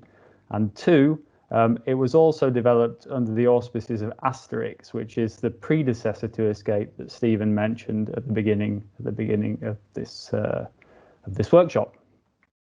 They very kindly said that I can use some of the text and pedagogical material from their site and also some of their subject data here. Okay, so one other thing I should mention actually is that the data that I'll be using for this demonstration are available on the GitHub repository. If you go to that GitHub repository that I mentioned at the beginning, and it's also on the Indico website, you'll be able to see something like this. And if you go to the Project Builder Introduction folder here, you will see that there are two folders. One is a folder containing the data that I'm going to use, and one is a folder containing the text resources that I'm going to use. And so these text resources are things like, for example, the education pages, the tutorial data and stuff like that. Okay, so we'll come back to that in a second. So let's give our project a name. Let's call it something like SuperWasp Lite. And let me just jump back to here. What's the first thing? What are the project details from SuperWasp Variable Stars? We have a description, help us discover the weirdest variable stars. So let me very quickly copy that. Dump that in there. And the introduction was a little bit longer and included the Asterix logo. So let's just grab all of that. We won't have the Asterix logo later on. If you were doing this, you could put in the Escape logo. Okay, and then we click on, once we've put those text fields, once we've filled those in, we click on Create Project. And this brings us into the main project builder interface, okay? And so what you see here is you see various different fields that you can fill in that are generic to the project. So things like the workflow description, quotes from the researcher. And if you jump back to this page, you can see that there are things like that available. Because we're running short on time, I'm not going to fill all of those things in right now, but you could do it if you were following this tutorial. Okay. Things like tags, they're quite useful. They help people find your project within the Zooniverse when they're searching for new projects to try out. If they're interested in astronomy, they might look for an astronomy tag. And because, as you can see, hopefully one of the tags associated with SuperWasp Variable Stars was astronomy, they would find SuperWasp Variable Stars and hopefully give some great classifications to the project. Okay, so what we're going to do is we're going to basically work our way through some of these options on the left hand side. And the first thing that we really want to do is we want to set up a workflow. Okay, so these are the tasks that we want our volunteers to do. So to do that, we click on workflows, and this brings us into a window where we get the opportunity to create a new workflow. So let's just click on create new workflow, and we'll give it a title. And I happen to remember that it was called Classify Light Curves in SuperWasp. the one that's live is called classify light curves live, but we'll just call that as classify light curves. And we will add that. And this brings us into the place now where through this interface, we can start building our workflow and adding tasks to the workflow. So to add a task, we click on obviously this add a task button. It's nice and intuitive. And as I mentioned before, there are lots of different types of tasks that you can do in a Zooniverse project. So these include things like asking questions, drawing onto the subject, entering basically free text into a box. And there's a special type of task called a survey task, which I don't have time to go into, but if anyone's interested, please talk to me maybe tonight at the conference dinner and we can chat about that. Okay, so I happen to know that the first task in SuperWasp variable stars is a question task. So let me just click on that. And then now that I've done that, let me jump back to my materials that are in the GitHub repository in the resources. And I can come down and look at the workflow tasks file. And so this is task T0. And if I scroll all the way down, let me keep going. Not in the most intuitive order. So this is all the help text for the task, by the way. So you can see how much work the SuperWasp variable stars team have done and put in to make all this help available for their volunteers. So if I come all the way down here, you can see that the type is a single answer question, and these are the answers. So the answers are pulsator, EA-EB type. I realize that there are probably people from this project on the call now, and they're watching me like a hawk, so I'm not going to make a fool out of myself. These are eclipsing binaries, I think. I think these are also types of eclipsing binary stars. That's the one thing I haven't mentioned. The whole point of SuperWasp variable stars is to classify light curves of variable stars that were imaged by a telescope called SuperWasp. Okay, so each of these different answers is basically a different type of binary star, with the exception of this one, which is just a star that's rotating, and these two, which is something that might be periodic, but you don't know what it is, and this one, which is just some artifacts and junk. Okay. So let's start setting it up. We'll come here. And the first one is a question. What's the question? And the question, if I remember correctly, is what type of light curve is this? So that's a great question. Let's put that in there. What type of light curve is this? Okay, that's great. And once you've done that, we can now add some answers. Okay. So let me see if I remember. The first answer was pulsator. Okay, and then we can add another answer, and that one was EA/EB, and then another one, EW, rotator, if I remember correctly.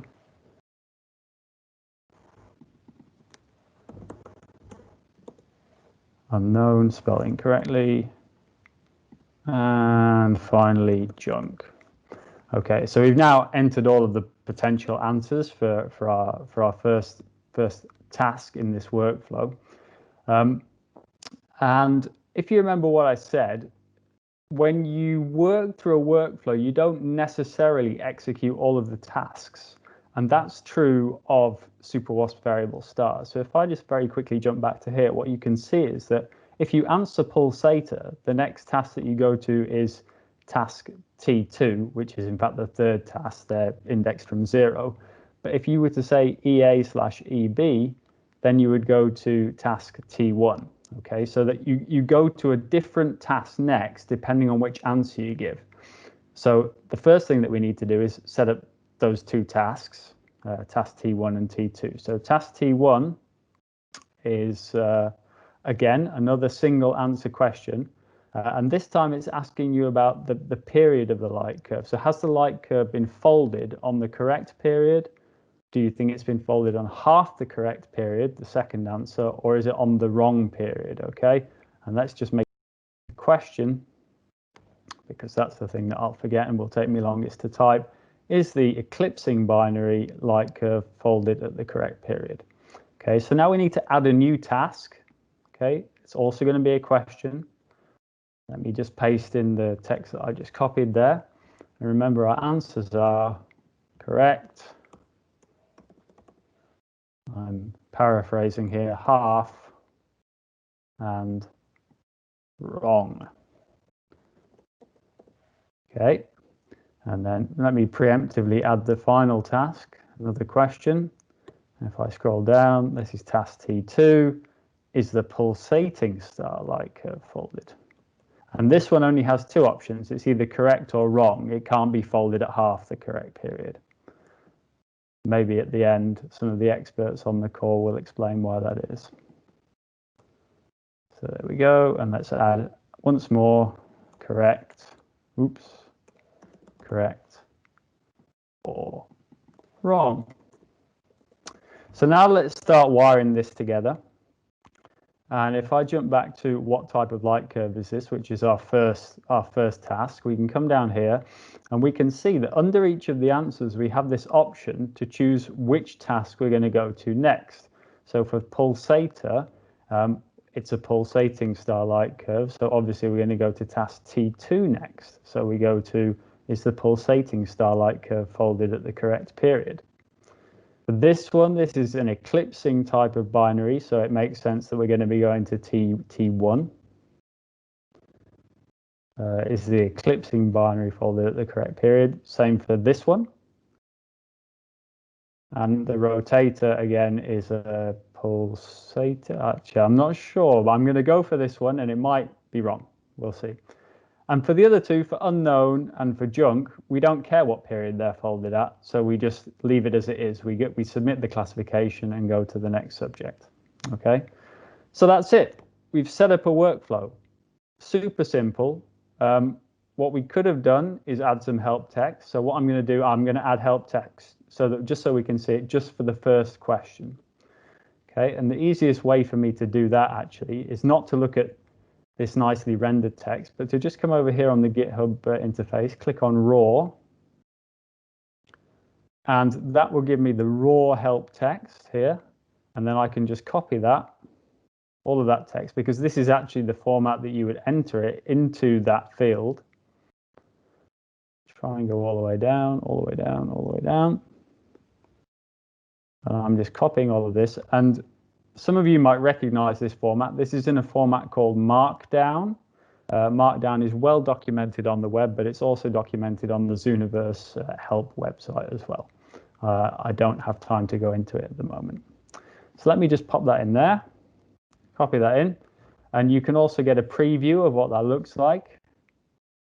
All being well, it looks a lot like the preview that we saw before, which is great. Okay, so we've now entered our help text in for task 1.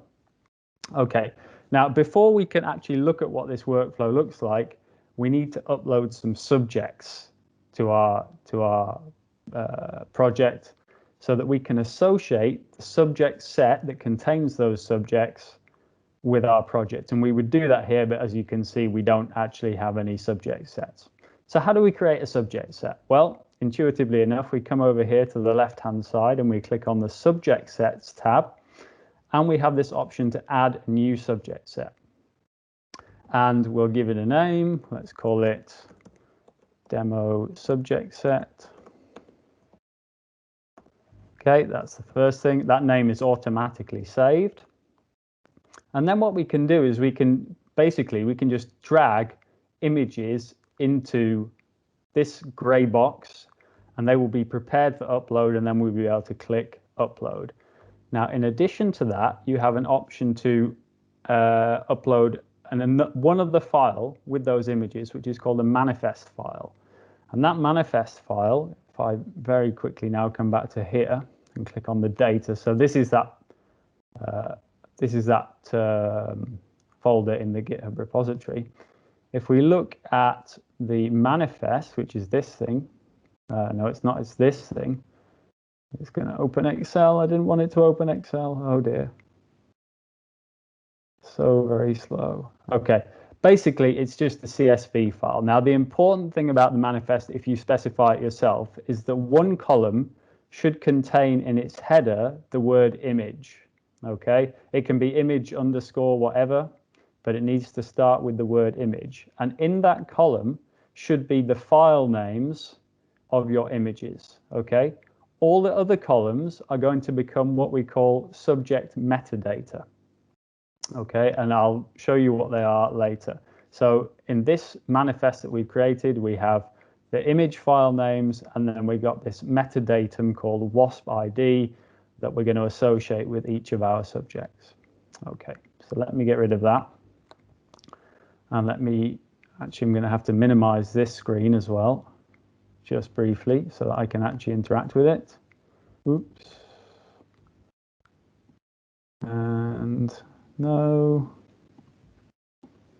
We'll get there eventually.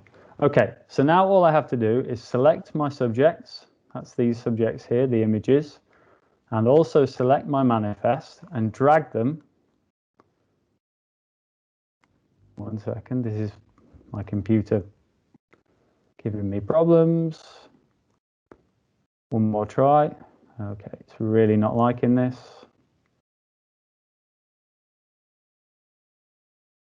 Right, finally. Drag them up to here, and what you can see, let me re-maximize. What you can see is that this has now changed. It said that it's found the manifest and there are 10 subjects ready to upload, and then I can just click upload and it will start to upload them. Now again, because I don't have a super fast internet connection, this might take a little bit of time, but it gives me a chance to, well, tell you what it gives me a chance to do. It gives me a chance to talk about tomorrow, where I'll show you how to do this, not through the project builder, but let's imagine that you had very large subject sets, for example, batches of 500 or 1,000 or even more. And then I'll show you how to do what they're recommending here. A couple of issues, hopefully it'll keep going. What they're recommending here, which is to use the Panoptes client package for Python to upload those subjects. 8 out of 10, come on, almost there. 9 and 10 out of 10. Okay, so once the subjects have uploaded, you'll see them here. This is now the subject set, and in principle, all being well, you should be able to get a preview of what that subject looks like. Sometimes it takes a little bit of time. This is going to take a little bit of time to update. But while it's doing that, I still have the opportunity to show you what's happened with the metadata. So if I click on here, what you can see is we have our image, and this is basically what the image was, but we also have this metadata that we've uploaded, and that will be visible to volunteers in the classification browser as well. Okay, so we created our subject set, and if it was working well, you'd be able to see one of our subjects here. Now we can go back to the workflows and associate our subject with our workflow. So let's do that. We come back to the workflow, we come back to classify light curves, and we come down here, and now we see that we've actually got our subject set that we created available to be associated. And I can click on that, and we've now made that association. And now, after having done, frankly, very little, we're able to test this workflow. So keep your fingers crossed. If I click now on test this workflow, hopefully it's going to find a subject. Perfect. We've now basically recreated, without all of the fancy graphics in the background, the SuperWasp variable stars project. And it's taken me, quick check, it's taken me roughly half an hour. Okay, not too bad. So let's have a go at doing a classification. I think this is probably an EAEB. The experts will be screaming at me, so let me click on that. We should expect now to be asked about the period of an eclipsing star. If I click on next, it says yes. What's the period? Is it on the correct period? Yes, I think that's on the correct period. Done.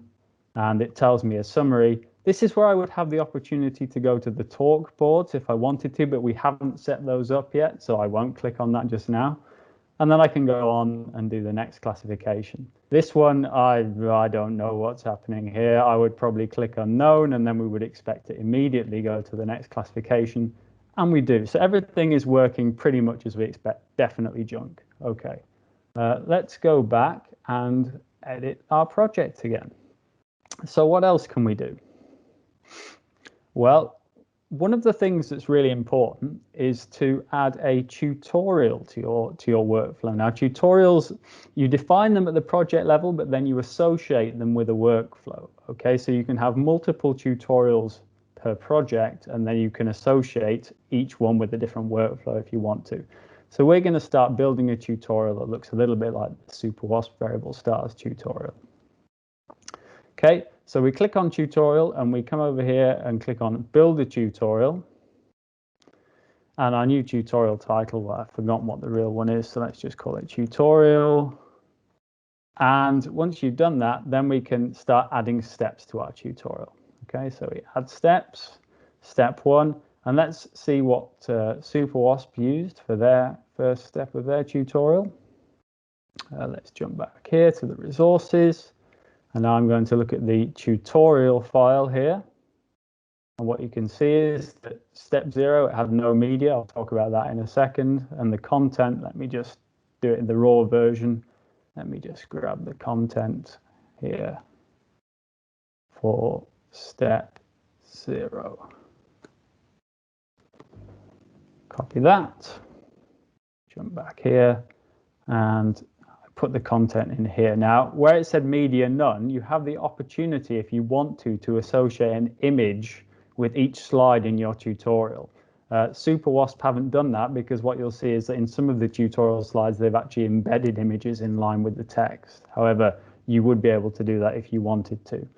Okay, then we can add one more step just to demonstrate that. What was step number 1? Step number 1 is this one, and as you can see here, this thing with the exclamation mark, this is actually an embedded image. Okay, so let me copy that and come back over here and do that. Okay, so when I click away, that should automatically save the tutorial. We've only put in 2 steps. There are more steps in the real tutorial. I just want to demonstrate how this is going to work. So if we come back to our workflows again, click on classify light curves. And if we scroll down here, now you can see you have an opportunity to add a tutorial. So we'll add the tutorial that we've just added. Let me close this and let's test the workflow again. This time when we test the workflow, we see the tutorial has been added. And as I said, they've embedded some images in the tutorial and some text. Okay, so I strongly encourage you to have a look at the GitHub repository and see the types of things that the team have put into this tutorial. It is a very good tutorial. It's been through what's called a beta testing process where real volunteers from the Zooniverse, they come along and they look at it and they say, this was too complicated, I didn't understand this. So it's been through that process. It's a nice tutorial. Okay, so one thing actually that I didn't show you is for the task 1, we embedded some help directly in line with the task, and that's what I was telling you about before. To access that help, you click on this need some help with the task, and this is the help that we embedded. So I hope you'll remember that. That's how you would access that. And you should do that for every task, okay? Ooh, I need to go to edit. That's what I need to go to. Brilliant. Okay. So that's tutorials. The next thing that we're going to do is show you how to create something called a field guide. A field guide, I wonder if I have the original SuperWasp here. If I actually start classifying in the original SuperWasp, you can see the field guide is this little thing at the side. So let's say that the inline help isn't particularly useful, or you find something and you think, oh, I'm pretty sure I know what that is. The field guide is this little pop-out drawer at the side that lets you just check whether the object that you're looking at might be one of the types that you're supposed to be looking for. Okay, so let's see how we can build a field guide with a few less entries than this. All right, so we click on field guide. Doesn't have a field guide yet. Let's create one. We create our field guide and we add an entry. Okay, now the first thing that you can add to your field guide is an icon. If I just jump back to my GitHub repository here and predictably go to field guide, we find that we have an icon. And what I can probably do is maybe copy a link to that image. Copy link, let's try that. If it doesn't work, it won't work. You could choose an icon. I would have to download it, and I don't really have time to do that. So you could choose an icon and add it here. When you're doing it, obviously you can download this file and then re-upload it as an icon. The title is all the way down at the bottom, I suspect. So let me go back to raw again. In fact, they didn't go with the title. They went all the way to, oh, the title is pulsators. That's what the title is. Okay. Pulsators. Let's drop in that. Done. Okay. I'm not going to bother adding any more because, again, time is pressing on. So let me come back to here, workflows, click on the workflow. And let's click on test the workflow. And now we can see that our field guide is available, and our field guide only has one item in, so you don't get that first level of menu, you just get the pulsators information. Okay, if I were to add another element, then you would see that we get lots of extra options to pick from. Okay, so that's how you would create a field guide. So far, so simple. What else can I show you? Yes, that's one other thing that's really important. The about pages. So these are the educational pages, okay?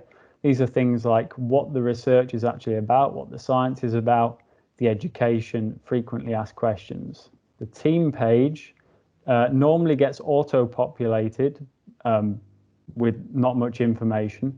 You can add extra information about your team if you want to, things like photographs, stuff about, you know, the science that you're interested in, how long you've been working in the field, things like that. Volunteers are interested in knowing this stuff. Okay, so let's think about the research panel. I jump back to here. It's good that I copied all of this information. Resources. And if we go to the education pages and raw and team research. So I'm just going to copy all of this stuff from research. It is extremely interesting. We just don't have that much time to read it. If I copy that and pop that into there. And let's grab one more. Let's do a results. Here's some results. And as you can see, what they've done is they've just basically chosen some select papers from their group's research and added those in the results section. They haven't added an education section. You're more than free to do so. Add in something about the results. Okay. So we've done that, and again, as you can see, it's now been auto-saved. Let me close that, come back to our, well, we can, in this case, just view the project. We view the project, and now what we can see is if we click on About, we can see that we have something about the research, we have something about the results, and then this is the automatically populated team page. There's no information, but it's showing that I'm the owner, and if I had collaborators, which I'll talk about in a second, they would also be shown down this right-hand side. Okay. Right, so let's actually go and talk about collaborators. So there are, well, okay, let's talk about this. When I create a project, the first thing is that I'm the only one who can see it. In fact, maybe we should, before I talk about collaborators, let's talk about visibility. I've done this in the wrong order. The Zooniverse project can have either private visibility or public visibility. If it's private, only me and people that I nominate as collaborators have access to it, either for editing or for viewing. Okay, once it's public, anyone with the link to your project can view it for viewing, but not necessarily for editing, or definitely not for editing. Only collaborators can edit. Okay, however, until it's made live, until it switches from being development to live, it won't be visible on the main Zooniverse search page, okay? So in order for somebody to find it, you would have to provide them the link and send them there. That can be really useful for internal projects within, let's say, universities, where you just want to give your students access to a project, and you want to hand them a link. You don't want to make them all collaborators. That's a great way to do it. To make a project go live, and in principle to get access to those 1,100,000 volunteers that Stephen talked about at the beginning of this workshop, then you need to go through another process, which is called the beta review process. So when you click it to live and apply for beta, okay, you have to tick all these boxes to say that you've read various best practice documents and stuff. You apply for beta, and an email will go to the Zooniverse team, and they will recruit a team of experienced volunteers who will review your project and provide feedback. And you should really pay attention to the feedback they give you. They know what they're talking about, and if you implement their suggestions as best as you possibly can, you will get much better results from your project. Okay, so I've talked about visibility and stuff like that. So now let's talk about collaborators. When you give people collaborator status, it means that they're able to edit your project. They're able to view it within the project builder and make edits to it. I just had let me just check what that is. Okay, grand. There are also other levels of access that you can give to people, or other labels that you can give to them, and they affect things in different ways. So collaborator is the main one. That's where they have access to do the editing, as I've said. Expert means that when they, for example, post a post in Talk or something like that, they'll be flagged up as an expert. Similarly, for a researcher, moderators have privileges in the community discussion area, as it says, so they can hide messages in Talk if they want to. And then testers are basically, that's the privilege that's given to people who you don't necessarily want to be able to edit, but you do want to be able to give access to a private project. Okay, so that's what collaboration is. If I could remember somebody's Zooniverse username, I would add them as a collaborator, but I can't. So that's where I would do it. The other thing I wanted to talk about was Talk. So let's talk about Talk. So as I said, you really ought to, when you create a new project, add at least three of the recommended Talk boards. So I think they were called General. If I just create that board, put that title in the description, so let's call it General Discussion.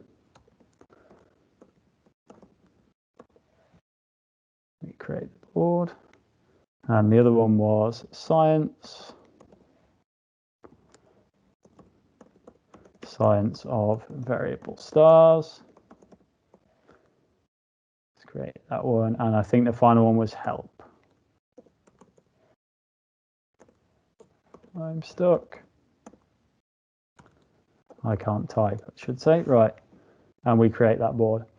And then the other type of Talk interface that I described was the one where you can actually go directly from the classification interface into Talk to talk about a specific subject. To activate that functionality, you click here, Activate Talk Subject Comments Board. And once that's activated, that appears here as something called Notes. All right. So now if we, again, go back and look at our project, we view our project, I can click on Talk, and I can see here are the various boards that I've just set up. They have nothing in them at the moment. But if I go back to Classify, and tricky, I'm just going to say actually Pulsator, definitely wrong period. Now I have the option, well, I had it before, but now if I click Go to Talk, I'm talking specifically about this subject, and I can add things like, you know, hashtag weird and stuff like that. And those hashtags are searchable, so you can export the Talk data and then pass through them to find things like, for example, somebody might have a hashtag where they can highlight very interesting source or very odd planetary transit or something like that. Okay, so that's talk. And then the final thing that I really want to go through is data exports. Okay, so once your volunteers have come along and they've given you loads of classifications, in the case of SuperWASP variable stars, I think they have like 1 million classifications. So just very quickly check that. They have, yeah, 700,000 classifications and counting. Okay, so lots and lots of classifications. You can then download those classification data by requesting a classification export. Now, I'm not going to do that here. When you click on that, you can imagine for 700,000 classifications, it might take a little bit of time to curate all of those data together, to gather them together. And for that reason, it doesn't immediately start downloading. What it will do, in fact, I will click on it because why not? It will request a classification export, and then when it's ready, I will get an email telling me that it's available to be downloaded, and then I can come back to this. Oh, look, an email has just arrived. How convenient! And then I can come back to this same page like this, and now I see that there's a link available to download my data. Okay, so let me just close my email. There's a link available to download my data, and if I were to do that, I would get a CSV containing my classification data. You can request classifications for the whole project. You can request classifications that are separated on a per workflow basis. So you'll still get all the classifications for the whole project, but they will be split into different workflows. You can request classifications for subject. You can request classifications of the subject data. Why that might be important is that when you upload subjects to Zooniverse, Zooniverse assigns them its own internal ID. And if you need to do stuff where you're associating subjects with classifications, that ID can be very useful. So what this will give you is that ID and the metadata that you associated with that subject yourself. And so you can use that in conjunction with the classification export to do really quite advanced aggregation analysis. And then finally, you can export information about the workflow tasks themselves, which again, you can use in conjunction with the classification export. The classification will give you the results of the tasks in the workflow, and the workflow export will allow you to basically put those results in context, okay, in a more automated way. And then finally, you can also, as I said, you can export the talk data, and you can export the tags that have been associated with any projects in your own particular project. One other thing that I did want to show, actually, because I mentioned it before, was this idea of collections. So if I come back and I'm looking at a project, I'm looking at a subject in the classifier, and I go, oh, that's an interesting subject. It looks like a EAB type binary, but it's folded on just the wrong period. What I can do is click on this button, which is add it to my favorites, or this button, which is collect. Okay, so if I click on collect, then I can either search for a new collection or create a new, search for an existing collection or create a new collection with a description and add that subject to a collection. And collections, first of all, volunteers just really like collecting interesting sources. But secondly, they can be really useful for you as well, particularly if the volunteer doesn't make it private and then draws your attention to it and says, hey, I found all of these really weird / interesting sources in your data set. Were you aware of them? Are they interesting to you? And then you can go, yes, certainly they are. We should collaborate and write a paper together. Or no, but great work. So that's a really good use of collections. Okay, and also another good use of collections is testing Caesar, which we'll talk about a little bit later today and also tomorrow. And so I think that brings to the end my demonstration of how you build a very quick project in the project builder. I would say that the more effort you expend on things like the help text, on things like the field guide, and on things like the about pages, and the more time you spend in talk, the better the results of your project are going to be, regardless of how pretty your images look or how clever your analysis is. So with that, I'll open the floor for questions and stop sharing my screen.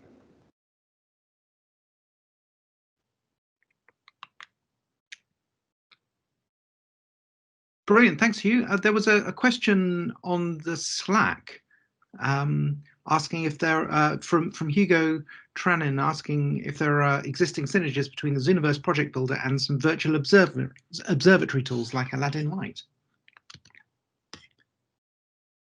Right, that's a really excellent question, and the answer is actually no. It is.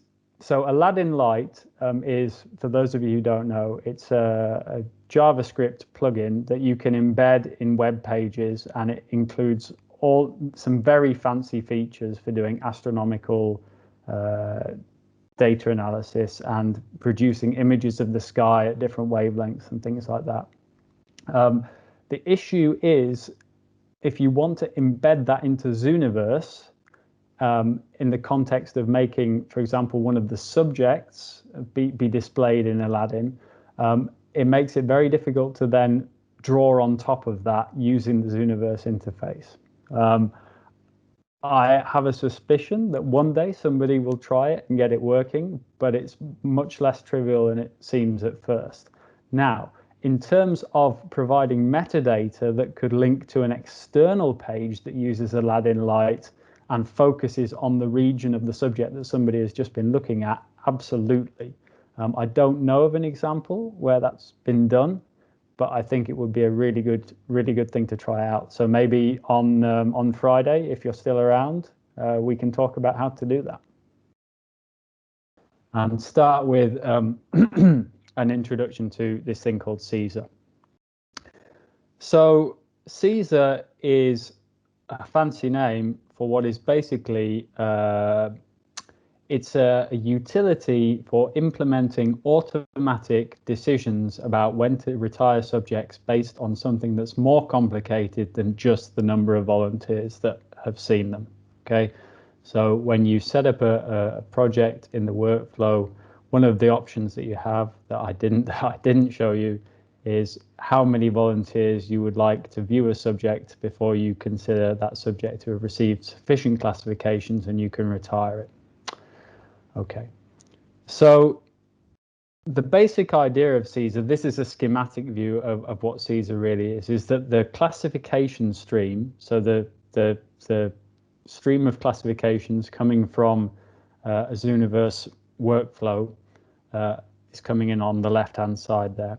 And each of those classifications is fed to one or more processing units, which we call extractors. And the basic job of an extractor is to strip away most of the extraneous information from the classification and leave only the stuff that you're interested in. That interesting information is passed on to another set of computational units called reducers, and they perform slightly more complicated aggregation style tasks. So they can combine the results from different extractors together in clever ways, do some mathematics, do some logical operations, and they will output probably another numerical value or some aggregated summary of the extracts that have been produced by the extractors. The results of the reducers are passed on to some things that are called rules, and rules, they basically evaluate always to true or false. So they take in the inputs, which are the outputs of these reducers, and they compute either true or false. So let's say, for example, a reducer outputs a number. A rule could be, is the number bigger than 1 or less than 1? Okay, no, sorry. A rule could be, is the number bigger than 1? And if it is, it will output true, and if it is not, so if it's less than 1, it will output false. If a rule evaluates to true, it will trigger an effect that is associated with the rule. And in fact, you can have more than one effect that's associated with a rule, but in this diagram, I've just shown one effect per rule. Let's talk a little bit more in detail about what each of those different computational units are. So extractors, the thing that I mentioned when I was describing what a classification is, it's all of the data associated with a volunteer's analysis of your subject. So there's a lot of data in that. It includes things like the time when they started classifying, what their IP address is, things like that. stuff like that is probably not scientifically interesting to you unless you're trying to filter out spammers or something like that. And so what an extractor will do is it will pick out the most salient parts of that classification and pass those on. It's paring down the data so you can do useful science with it. And CESA has some built-in extractors that are designed to process the output from specific tasks, like the question task that we saw in the SuperWasp project, or drawing tasks like the one that Sophie showed, or the survey tasks that I said were cool but too complicated to show you. There's another type of extractor called a pluck field extractor, and what that does is the classification data themselves basically looks like a big a dictionary type object. So it's keyed with keys and then values. So what the pluck field extractor does is let you get the value that's associated with a particular key. The problem with that is that as it stands, you need to talk to a Zooniverse developer to set that up properly for you. CESA does provide a user interface, a web user interface, which I'll talk about in a second, but the pluck field extractor doesn't work very well in that at the moment. There's an extractor called the blank extractor. That's actually designed to detect null responses, which can be really useful. Some tasks you don't have to mandate a response. So for example, a drawing task, people might just not draw anything, and that actually might in itself be interesting. You might want to detect that. So that's what the blank extractor does. And finally, if none of the built-in extractors do exactly what you want, there's a facility to use something called an external extractor, which lets you define your own functionality. And there's a couple of ways you can do that. If you have reasonably simple functionality that you want to define, there's one way to do it. And if you want to have very complex functionality, then there's another way that you should probably think about doing it. And I'll talk about both of those ways a little bit today, but definitely tomorrow.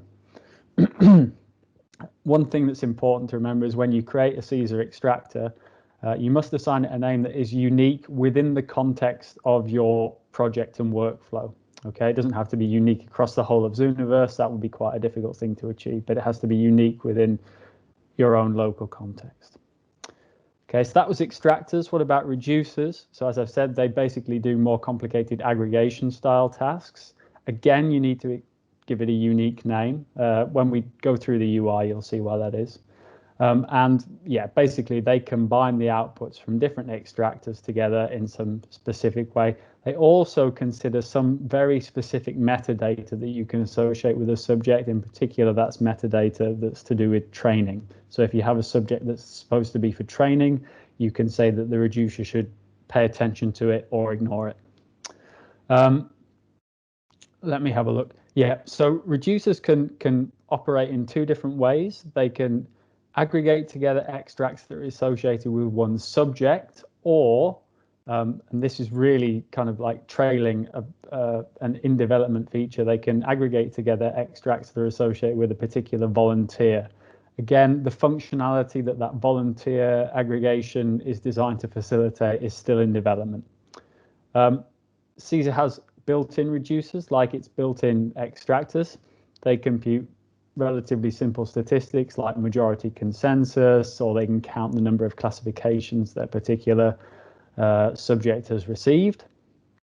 And again, you can specify what's called an external reducer, which very much like the external extractors will implement functionality that you need but isn't built into CESA a priori. And for example, see the machine learning tutorial tomorrow for an example of that. Rules, I already mentioned really what they are. They are logical operations, well, logical and mathematical operations, in fact, that are applied in order if you want them to be, not necessarily to make decisions about what to do in response to the classifications that classifications that are given for specific subjects or that particular volunteers have provided. I'm just going to break very quickly because I'm seeing a lot of stuff coming in through Slack. It's Coleman giving extra information. Very good. Thanks, Coleman. Now, rules are defined using a special syntax, and I warn you, it can be a little bit daunting, the syntax, and a lot of the later slides were walking you through that and trying to calm you down and say, no, it's actually really simple. It's one of the things that puts people off CESA when they first start using it. Please don't let it discourage you. CESA is really powerful. It's worth getting to grips with the rules. As I said, you can specify that the rules are evaluated in a specific order, and if you do that, then they will evaluate as soon as the first one of them evaluates to true. Otherwise, they'll all be evaluated and all of their effects will be triggered. And I already mentioned that when rules evaluate to true, they trigger effects. So what are effects? Effects, they can basically change the status of subjects or volunteers. And again, volunteers is under development. So let's focus mainly on subjects. They can retire the subject. Okay, so they can say, okay, we might not have collected 200,000 classifications for this particular subject, but I've been able to do some much cleverer aggregation. I've realized that actually we've probably got the right answer, so I can retire it right now and retire the subject specifying a reason. It can add the subject to a collection. So let's say you've come up with a extractor, reducer, rule, chain, but you're not super confident it's going to work. Rather than actually saying, okay, I'm going to immediately start retiring stuff based on this chain, what you can do is you can collect those subjects, take a look at the collection, make sure that that collection contains the types of things that you expect to be there, and then flip it over so that it starts retiring. So that is sort of a halfway house. You can add the subject to another subject set. Okay, it will remain in its original subject set unless you retire it, but you can add it to another one. And why that might be useful is, let's say you have two workflows and one workflow is more advanced, or one workflow is doing a secondary task, but you only want that secondary task to be applied to subjects that have in some way been classified in a primary task. Then when they receive that classification in the primary task, you can move them into this other subject set, and that other subject set will be linked with the secondary workflow. Okay. And then finally, you can send the subject to an external URL. So let's say you had a web viewer that you'd set up or something like that, and you wanted it to be continuously updated every time a new subject came along that fulfilled your rules or your criteria.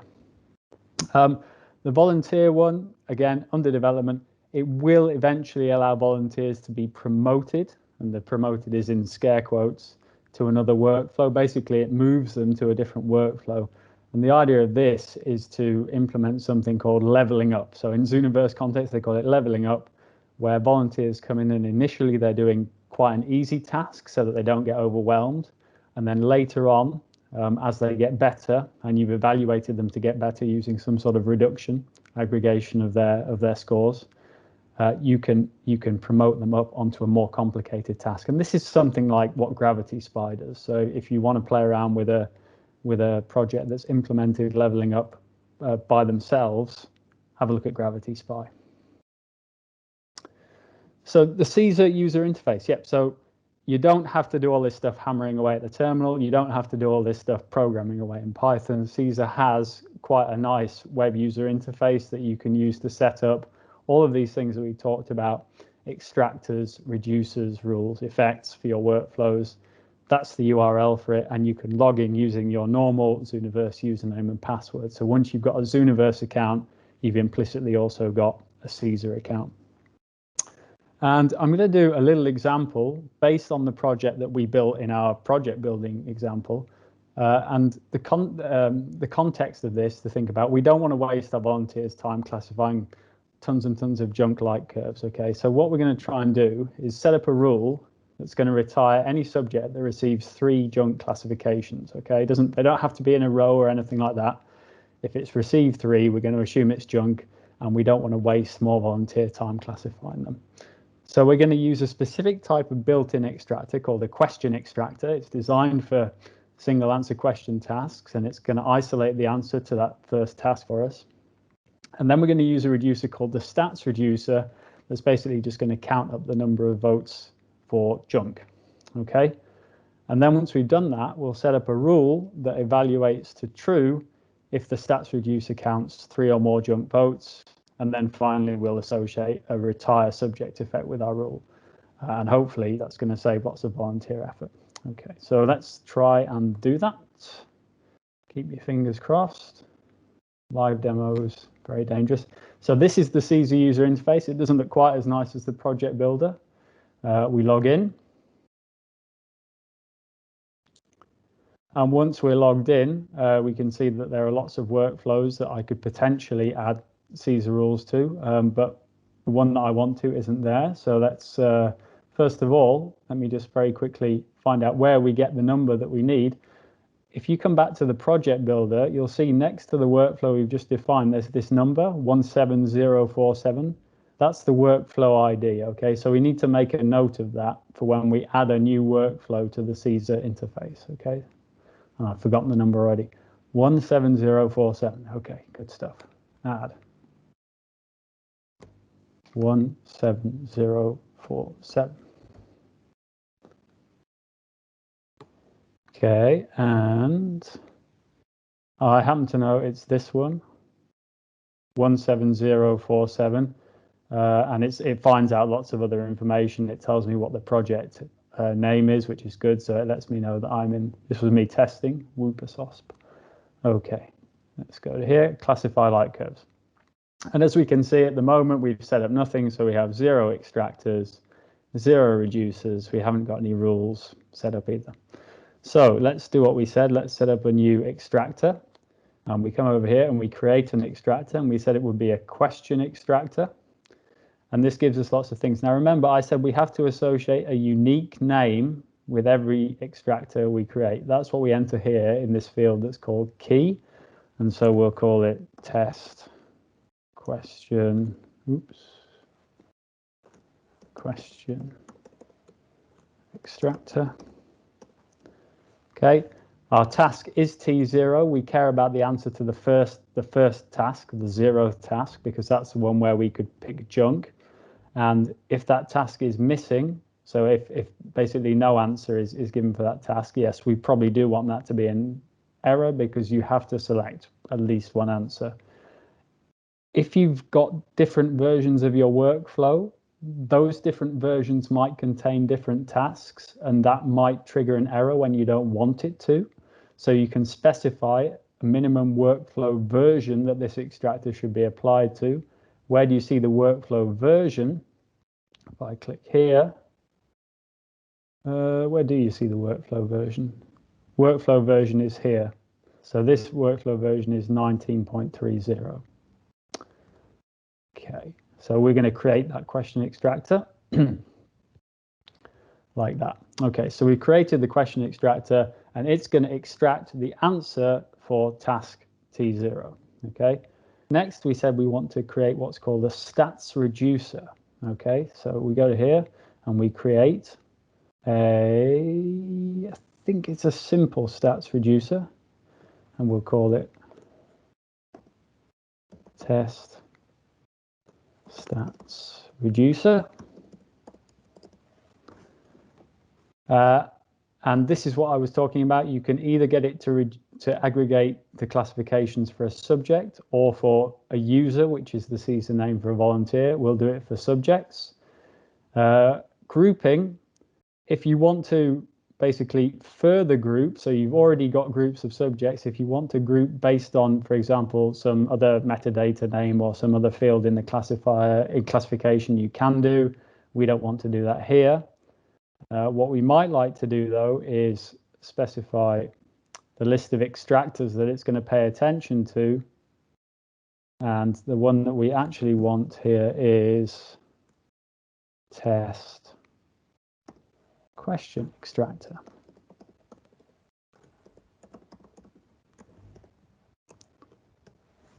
Okay. You have some options on what to do with repeated classifications. We're just going to keep the first one. We don't want to have it keep triggering if there are more classifications come in. And this is the thing that I was talking about, where you can ask it to respond to specific metadata, particularly that associated with training. You can tell it to ignore training, only consider training, or only consider non-training or experimental stuff. Okay. I'm just going to leave that as default because we don't have any training data in our project yet. So I create my stats reducer. Okay, and the next thing to do is to set up a rule. Okay, and let me think about which order I want to do this in. Yes, we will set up a rule, and we're going to set up a new subject rule because we want it to affect what happens to subjects. And we create our rule. And this is where things get a little bit mad. So let me think. It's probably best if I go through the rules before I write that rule down, because the rules are a little bit complicated and we want to see what they are. So Caesar's rule syntax. It looks pretty complicated, but it's actually made of lots and lots of simple units, okay? And those simple units look something like this. They're in square brackets. They have an operation, and I'll show you what this operation can be, but it's a string. It's in between quotes, followed by one or more what I've called operands. So they can go all the way up to n operands, if you like. That looks quite simple, but what can make it more complicated is that each of these operands can itself be another one of these units. So you can nest many of these units inside each other to build up very complex logical and mathematical operations, okay? The operands can also refer to the results of reducers, so you can see that that's going to be useful, and they can also refer to subject metadata. So those are metadata that you've defined on your subjects, and that can be any metadata, not just training related metadata. And finally, they can also represent constant numerical values. So the result of one of these conditional units is always going to be a Boolean value. It's going to evaluate to true or false. And that means that the operations that Caesar conditions support all perform logical, what I've called reductions and comparisons. So a comparison would be between 2, is operand 2 greater than operand 1, or the other way around. And a reduction is where you take multiple of them and you apply that operator over and over again. So if I had operand 1 all the way up to n, and I applied operation less than, which is specified by LT here, then it would mandate that operand 2 had to be greater than operand 1, and operand 3 had to be greater than operand 2, etc., all the way out to the end. Okay, so these will be very common if, these will be very familiar to you if you do programming a lot. So we have less than, which is LT, greater than, which is GT, and basically the opposite, less than or equal to, greater than or equal to, and they all behave in exactly the same way, but where you're putting this operator in between the different operands. Equal mandates that they all be exactly equal to each other. Normally, it would be quite unlikely that more than 2 would be equal to each other, so be careful about using that for many, many operands. There are other operations that are supported, which are basically if you have something that's already evaluated to true or false, you can combine those together using basically Boolean operators. So those are and or. So and, if this must be true and this must be true in order for this and this to be true. Whereas with or, this can be true or this can be true, and then the combined statement will evaluate to true. And this is how you specify constants. So constants are specified using the const operation and then just a value. Okay, so you don't need any more operands. They have a single operand. And then lookups. Lookups are probably one of the most useful ones. They're specified with the lookup operation and then a reference, which I haven't specified, and then a default value if the reference isn't found. So it's going to try and look up some object that's referenced by a key, which I'll say a little bit more about in a second. And if it doesn't find it, it will put in a default value. Okay. So it's a little bit more about lookup. To look up, for example, so here's an example. If I wanted to look up the result of a particular reducer, okay, then I would specify a lookup operation that looked like this. So I would say lookup, and then I would have the reducer name, and then the attribute of that reducer, okay, and then a default value. And so for, let's say, for example, for our stats reducer, I would have to have our stats reducer and then the number of times that a particular answer had been found. So that would be, I think the answer that we want is junk, which is number 5. So it would be something like test stats reducer dot 5, and then make this default be 0, I guess, or something like that, because we want it to be greater than 3 eventually. Reducer name, Yes, that refers to the unique name. That's why we need a unique name, because we need to be able to reference it in rules uniquely. Didn't expect that. And the attribute, I've already said. Different reducers have different attributes. It's not particularly well documented. Hopefully, if you plan to use this, you can get in touch with the Zooniverse team and they'll be more than willing to help you out with that. And this is just an example of if I had a consensus reducer, it returns actually has an attribute called num votes. It tells me how many votes a particular subject has had. If I had a consensus reducer that I'd given the unique name cons to, and I wanted to make sure that I wanted to look up how many votes had been counted for a subject, I would specify this. And if it didn't find this, then it would just say 0, okay, because it's assuming that there are no votes. Similarly for subjects, okay, if I want to do the lookup for a subject metadatum, I use lookup again. This time subject is the literal word subject. This is not a placeholder. And then the name. This is the name that you specified either in your CSV file or, as we'll see tomorrow, there are other ways to specify metadata in Zooniverse. So, for example, let me say I wanted to look up a hidden metadatum called ignore me. Okay, then I would say look up subject.ignore me, and the default in this case would be false. Okay, if you want to extend Caesar, I know Coleman will talk a little bit about this tomorrow. You have some options. First of all, Zooniverse provides an application. I guess it's a built-in application called aggregation for Caesar that runs in the background. And if you want to extend the functionality of that application, what you do is you add some code written in a special way to a GitHub repository called aggregation for Caesar. And then you create what's called an external extractor or an external reducer.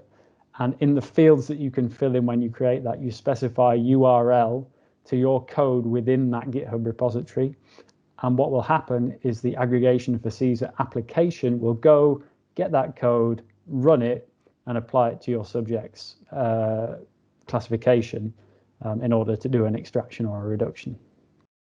If you have particularly complicated extraction or reduction that you want to do, you really shouldn't be using that background app because it doesn't have tremendous compute power. If you need to do machine learning tasks or something like this, then you should define an external extractor or reducer that will send data to your own server that you're running.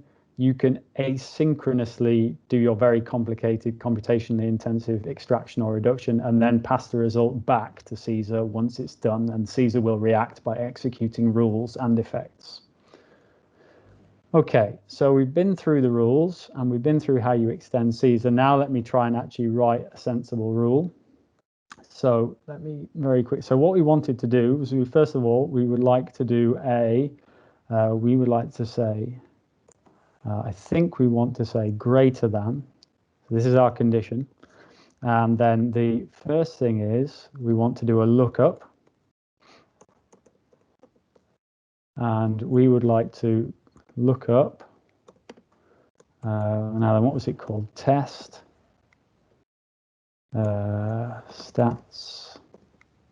Stats reducer, and I think the answer was 5, and we'll say the default is 0, and then we would like to compare that. So that this is operation. We've got an operand that is in itself a condition. So we've got operation, 2 operands. And then the second operand of this greater than operation, we're going to put in a constant. So this is going to be const. And we said 3, I think. 3. Now, keep your fingers crossed, because if I've specified this wrong, it will immediately fail and tell me.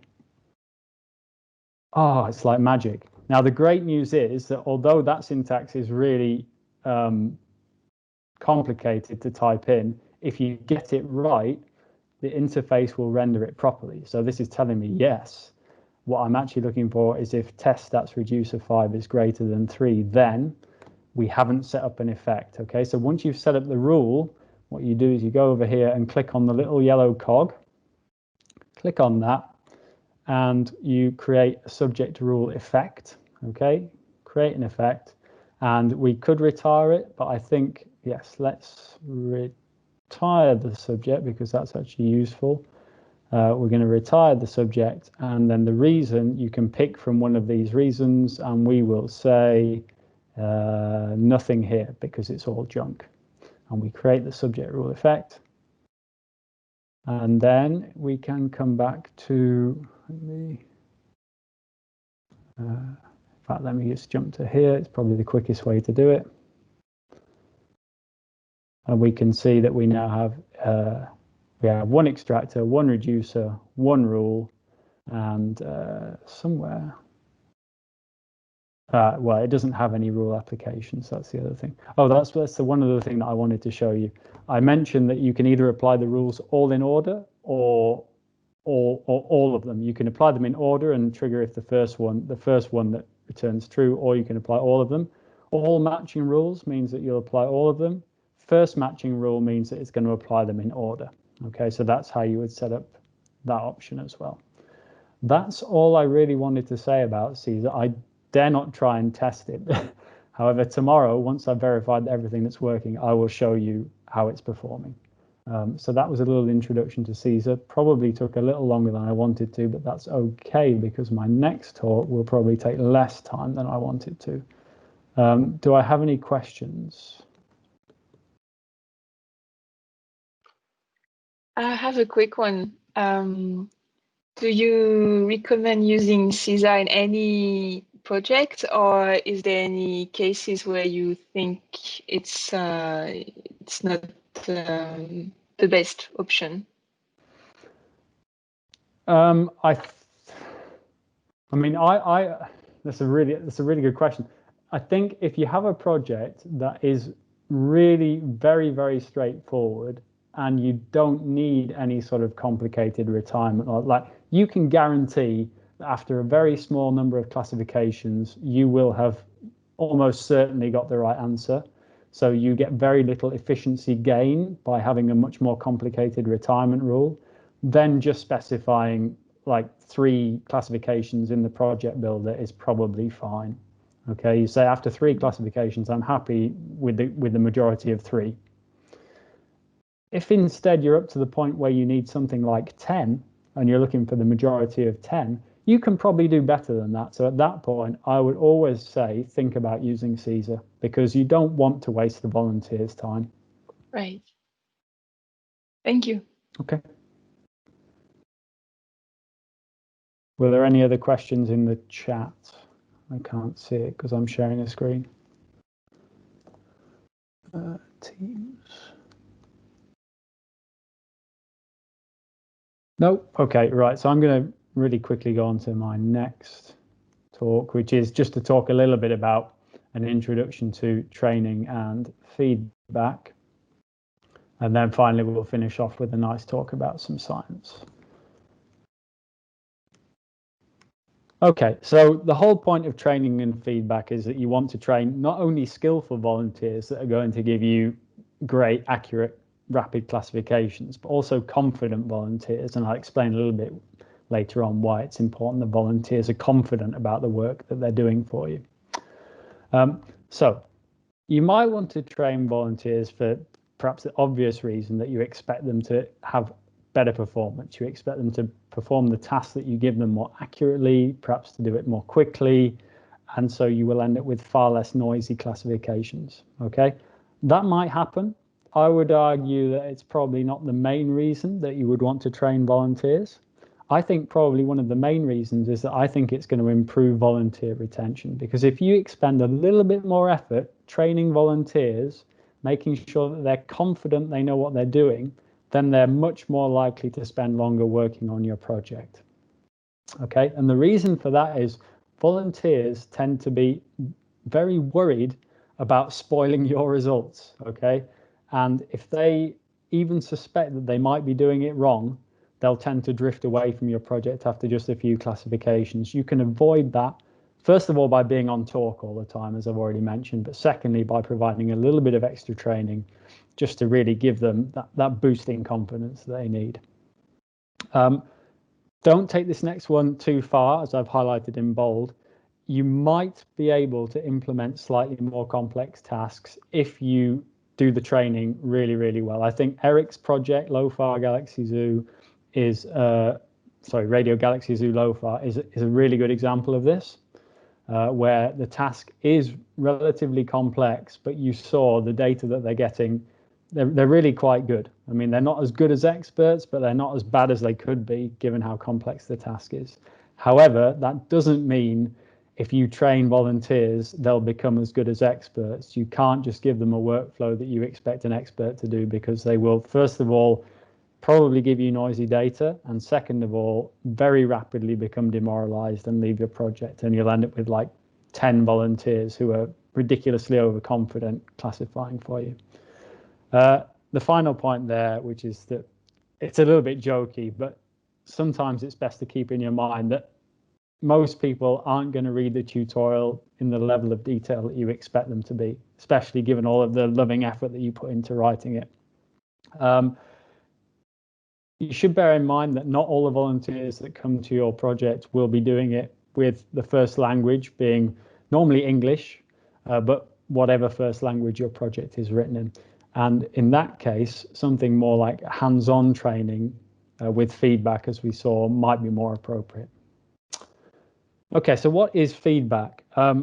Feedback in the context of what I'm trying to talk about here is an experimental feature in the Zooniverse platform that allows you to provide immediate pseudo real-time feedback to volunteers straight away after they've submitted their classification. The reason that you do it after they submit their classification is because you can embed this feedback into the classification workflow. You don't necessarily want it to bias their results. If they get feedback halfway through, it might change the way that they complete the rest of the tasks in the classification.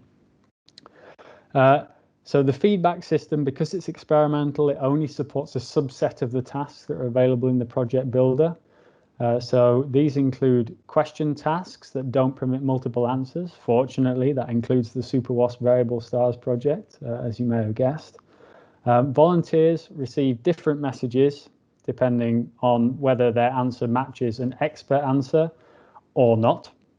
And another type of task that is supported is this point marker drawing task. So that's a task where a volunteer basically puts a click and they're marking a specific two-dimensional point on an image, and they will receive feedback depending on whether their mark falls within one or more circular or elliptical regions that have been defined by an expert for that image.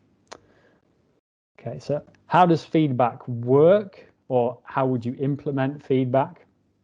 The first thing to note is that normally, unless you've already had it activated, if you go in the project builder, you won't find any controls for setting up feedback in the project builder. To make those controls visible, such as they are for this experimental feature, you need to send an email to that address, contact@zooniverse.org. You tell them your project ID, which you can find in a let me really quickly. That's the project ID. 14007, and we already showed where you can find the workflow ID, which is there. You send them those two things and they will set up feedback for you. It might help if you tell them why you want feedback setting up. It helps to motivate it. You can specify feedback on what I call a generic level, and by generic I mean on the task level basis. So for each task you can have specific, for example, responses to a question task or something like that. So if they get the question right or wrong, you can have a generic response on the task level or on a subject level basis. Okay, so you can go more fine-grained. So for a particular subject, if it's very difficult, let's say, you might want to change the feedback. So if they get it right, you go, wow, really well done. That was a tough one. You got it right. Or if they get it wrong, you go, well, you got it wrong, but it was really difficult. So unlucky. And you can do stuff like that. Task level feedback can be set up in the project builder. At the moment, subject level feedback can't, and you have to use subject metadata, which you can supply either using the manifest. So you can have a very wide manifest with lots of columns to specify the subject metadata that are necessary for feedback, or you can do it using Python, as we'll show tomorrow. So here are some things to consider when you're thinking about implementing feedback into your project. Most of them I've already mentioned, so I won't reiterate them. One thing that's important, and you may have picked up on this, is that obviously if you're giving feedback on the answer to a subject, then you already need to know the answer. So we're down at point 3. You need an expert classification in order to be able to provide feedback on a subject, or at least you need it to already have been retired with a consensus at a very high probability. So you can have a project sort of bootstrap generate its own feedback subjects if you're confident enough in your volunteers. But what that means is that you will probably have to expend some effort classifying some subjects yourself in order to label them so that you can provide feedback to the volunteers. Be careful to phrase your feedback messages carefully. You don't want to offend volunteers. You don't want to upset volunteers. You want to make sure you encourage them with your feedback. And as we said, build confidence rather than break down their confidence. And also, of course, choose the subjects carefully. So Erik, when he was choosing his training workflow, he went to a lot of effort to find subjects that were really representative of the whole LOFAR Galaxy Zoo subject set, so that the volunteers weren't surprised when they suddenly came across this weird, or when they did come across the weird sources, they knew they were weird sources. I think that's an important thing as well. So they were not only representative, but also comprehensive. So in general, they prepared the volunteers well, and they also left the door open for those serendipitous discoveries that Erik showed. So there are some great examples of feedback in action. I will not talk about Galaxy Zoo Clump Scout because Nico is going to talk immediately after me about that. Erik has already talked a little bit about Radio Galaxy Zoo LOFAR. What I will do, I think, if you'll indulge me, is perhaps just show a quick demo of that working, because Erik showed the stills. And so this is what Radio Galaxy Zoo LOFAR did. They have their main workflow here, which is associate and identify. But the other one that you can do that goes with the videos on YouTube if you want to is this tutorial workflow. And so if I click on that, we can see the feedback in action. So this is the main object, and it's saying which of these dashed objects is associated with them. So okay, I'm going to put a mark here and a mark here, and for some reason I missed that one and that one. Okay, so I click next and I get some feedback, and it says yes, you got this one and this one, but you missed this one and this one. Okay, great. So that was an example of putting a point and then it having to be within an elliptical region. This next, we're on task number 2 now. Okay, so I could go back and try that again if I wanted to. Task number 2 is asking me to find the host galaxy, which I happen to know is here. Okay, so the first thing I can do is get it right. And what that's going to do is use that circular region. So it's going to say, if I put a mark somewhere roughly in this circular region, then it will say, yes, I'm right. So I click next. Yes, I got it. Well done. However, what happens if I go back and make a mistake and don't get it? Then it says, oops, you made a mistake. You got it wrong. Okay. One other thing, I think that's actually all okay. If I go done. That one's not particularly useful. Okay. Well, yeah, actually it is quite useful. So if I click on one of these, which is clearly not associated, this is what you would call, sorry, not the host galaxy. Let me just jump back, the component selector. If I click on one of these, you can see that this is clearly what would be called a false positive. Okay, if I click next, this tells me that it's a false positive. Okay, so I've clicked on it. I haven't missed one, but what I've done is click on a false positive. So this is another option that you can set up for these point marking tools. Okay, so that's an example of feedback actually working in the classifier. Quite a nice tool.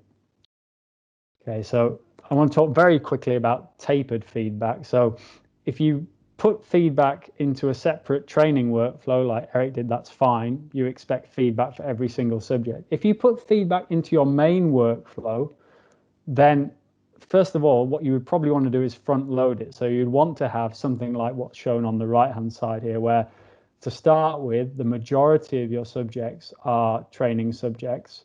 But as the volunteer spends longer in the project, fewer and fewer are training subjects until in the end, they're all normal subjects. Okay. And so this is what I'm going to call tapered feedback. Okay, basically what's going to happen is if a volunteer has been there and done like 1,000 classifications and they're still getting feedback, it's going to get really annoying. So you want to avoid that. How do you set that up? So what you do, in fact, is you split your subjects into two sets of subject sets if you really like, but two subject sets minimally. The first subject set should contain what I'm calling training subjects. So those are subjects that have the feedback metadata attached to them, and then another subject set that I'm going to call normal subjects that don't have that feedback metadata associated with them, and so when they're seen in the classifier they won't pop up any feedback. Okay, the next thing that you do is you modify something called the workflow configuration, and this is the thing that you can't really do in the project builder. You have to do this using Python, and we'll talk about it tomorrow. Fortunately, the modifications that you need to do are quite simple. You just need to specify three different settings. One is a list of probabilities called training chances. And what that is you have one probability for classification 1, one probability for classification 2, all the way down to the end. And then eventually, once you've exhausted that list, you're going to fall back onto a default training probability, a default training chance. And then the final thing that you need to specify is what's the list of subject set IDs that correspond to these subjects with feedback. Where do you get the subject set IDs? It's the same old story, subject sets. Click on demo subject set. There's the ID. It's up there. Okay, so you can get it from there. You can also get it programmatically in Python, and we'll talk about that tomorrow. Okay, one important thing to remember about the training subjects is you need to disable the normal retirement mode, and for that reason, you need to rely entirely on Caesar for retirement. You can't rely on the normal retirement for the training subjects. Otherwise, they will just retire and your wonderful training workflow will no longer be showing training subjects because they've all been retired. Okay. I'll talk more about that tomorrow, but not in the rest of this talk.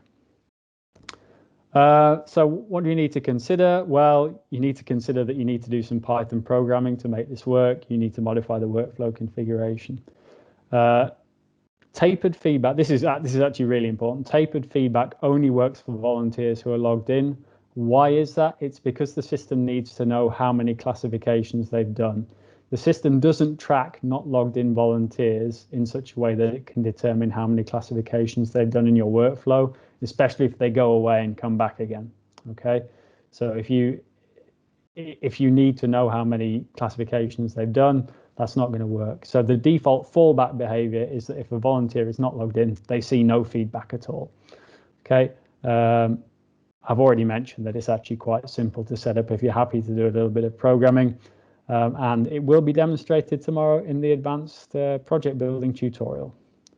So there is one more thing that we need to do to get ready for the advanced project building tutorial tomorrow, and I will do that after the workshop is finished. And that is, as I said at the beginning, send an email to contact@zooniverse.org and ask them to turn on feedback for our tutorial workflow that we've started building today. And so I will do that, and hopefully they will have turned it on by the time we come back at 1 tomorrow. Okay, so that was the end of that talk. Do I have any questions about how one implements feedback, or at least that introduction to it? Without further ado, I'm going to hand over now to Nico, who will give the last presentation of the day. It should be really good, and it's going to be about Galaxy Zoo Clump Scout. Sure. Hi all. Yeah, my name is Nico Adams. I'm a third-year PhD student at the University of Minnesota, and I guess I'm capping off the first day of the Escape Citizen Science workshop. So I will be giving a hopefully brief talk about the work we've done on Galaxy Zoo Clump Scout, which is a project I'll get into the details of the science of for a short amount of time, and then the details of the citizen science design for a short amount of time. First, I wanted to start with a very brief history of what clumpy galaxies are, because this work is so centered around them. So the idea is that for nearby galaxies, we see their light as it exists in the present day, and these galaxies basically come in a few basic shapes: spiral, elliptical, and those that don't fit those shapes are called irregular. This is a very vast oversimplification of galaxy morphology that anyone familiar with the Galaxy Zoo project would know quite a bit more about, but those shapes basically describe local galaxies quite well. As many of you may know, the Hubble telescope came online in the 1990s and was able to peer much deeper into the universe than before. And as an example of this, I put up the Hubble Ultra Deep Field from 2004. So for most of these galaxies, we're looking about halfway across the entire time span of the universe.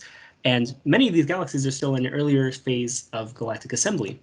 So what we found is that typically distant high redshift galaxies have peculiar structure that does not easily match the sorts of galaxies that were being looked at in projects like Galaxy Zoo 2, projects where we were looking at local galaxies that are much more evolved and advanced. The first astrophysicists to look at these basically said they have all of these gigantic star-forming clumps in them, and these just became known as clumps for short, and these galaxies are known as clumpy galaxies. So they're defined not necessarily by their morphological structure, though they do have some of the hallmarks of spiral, in this case, and irregular, in this case, structure. But one of the most dominant features are these gigantic sort of knots of gas and high star formation that are thought to be millions of solar masses and span more than a kiloparsec in diameter, measurements that are important mainly because we don't really see many regions like that in the local universe. So it's generally agreed upon that these are an important step in galactic evolution, but clumps have proven very difficult to study in detail. And the main reason for this is that they are very far away from us. So that brings us to the project that we've been working on, Galaxy Zoo Clump Scout. The goal of this project is that we're trying to find as many local universe clumps as we can. And they're not common, so it's a very difficult task. Most of the star-forming regions in the local universe are very small and are generally not dominant in the appearance of a galaxy. So if there is something that really stands out as a bright point that is easily visible, we want volunteers to let us know. And we want them to do it using visual inspection alone, which I'll go into a little bit more detail about later. But there do exist some automated methods to search for star-forming regions in galaxies. They are not at a level of advancement yet that we are 100% confident in their results. To skip over a lot of the detail of that statement. So the idea is that galaxies are quite complex. They have a lot of very detailed features that need to be sifted through. And it can be very difficult to define precisely what we mean by a clump. So we are hoping that the catalog that comes out of this will avoid the problems of resolution at high redshift, namely that we can look in much greater detail and resolve much smaller distances for clumps that are nearer to us, and we can study them in much finer resolve.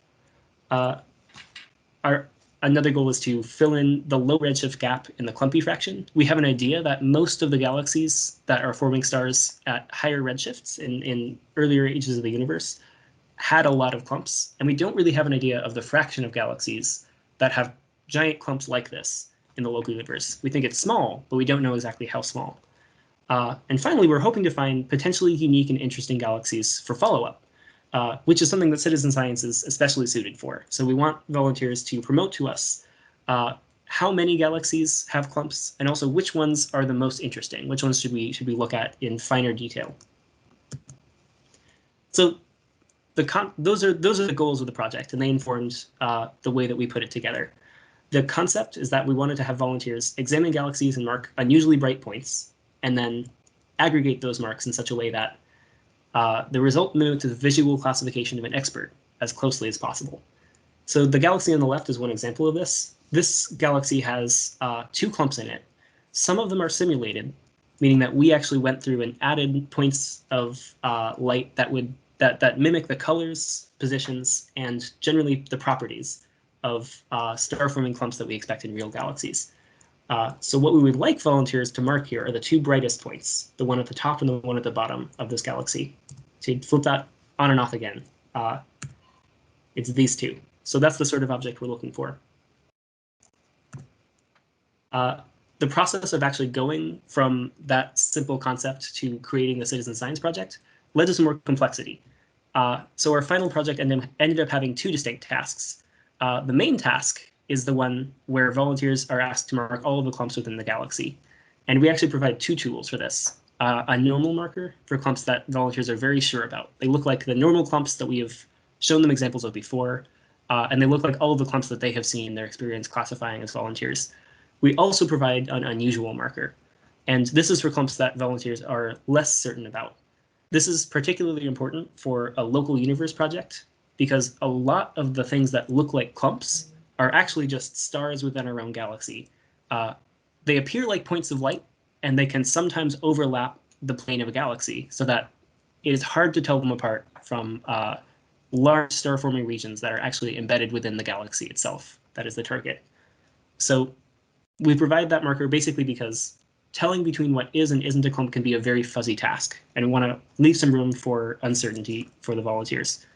On top of these two tasks, we actually have a brief task before this, where the volunteer is asked to mark the center of the galaxy, and that's this red mark that you can see here. The reason for this, the main reason for this, is that we noticed in past Galaxy Zoo projects, specifically Galaxy Zoo Hubble, that when volunteers were asked questions about the number of clumps in a galaxy, they seem to be including the central bulge, which is not considered to be a clump, which is considered to be a distinct object from that, as a clump because it appeared like a point of light that was distinct and stood out from the rest of the galaxy. However, clumps that we're interested in form off-center. So we added this task largely to ensure that volunteers could tell apart the central bulge from off-center clumps and did not confuse the two. It also gives us a check to make sure that all volunteers are looking at the same object and following instructions. So to turn these clicks into clumps, we're putting into practice an aggregation algorithm that is being used for the very first time in a Zooniverse project, thanks mainly to the hard work of Hugh Dickinson, who has been toiling away at getting this thing to work properly for, I think, well over a year now. You can correct me if I'm wrong. And so I'll go through the very basics of how this works. The first thing that we do is, based on previous results from our aggregator, volunteers are assigned data quality estimates. And this is based on their past classifications compared to the consensus that was arrived at by many volunteers classifying the same images that they did. So of course, this can't happen right away. We assign all volunteers a prior probability of how often do we expect them to mark things falsely, how often do we expect them to miss things falsely. And based on how things evolve over time, as we become more and more certain about where clumps exist in these images, we can actually figure out how likely volunteers are to miss objects and how likely they are to mark objects incorrectly. And the basic idea is that we can actually give more weight to volunteers that perform better and give us higher quality data. More weight is a bit of a simplification because we have different ways of measuring false positive probabilities and false negative probabilities. Are you missing something, or are you accidentally marking too many things? But this is the basic idea. So taking this into account, we can actually color these points, the annotations that all of these volunteers left on a specific subject, by the probability that they are correct. And we assign lower weight to a lot of the points left by volunteers who we trust a little bit less, higher weight to those that we trust more. And informed by this, taking it into account, we can actually group volunteers' annotations into likely clusters. So these clusters are skipping over a few filtering steps that we apply after the fact. Basically the locations of clumps in the image. So the clump locations that we end up with as our actual science data are just the highest probability estimates of where are the clusters in volunteers' votes as to where clumps are in this image. So this is the image that I'm showing you is deliberately messy as a result of me trying to show how challenging this can be in practice. However, this was put together by me, so I was a little bit even lazier than a group of 20 volunteers all classifying the same image. So here is actually what it looks like in practice. I picked a deliberately messy galaxy with a lot of different star-forming points. There are some very clear, discrete star-forming regions that we would consider clumps. There are some suspicious-looking ones that look a little bit more like foreground stars because of their yellow color, but none that really set off your alarms, and there are just so many of them scattered all over this galaxy. So the results in terms of the volunteer vote fraction looks like these red points. Anywhere you see a red point, a single volunteer placed one of their clump annotations, either a normal clump or an unusual clump. And the yellow circles are one attempt by an aggregator to determine which clusters are real and represent real clumps, and which clusters are incorrect and should be ignored. And this is not our most up-to-date aggregator.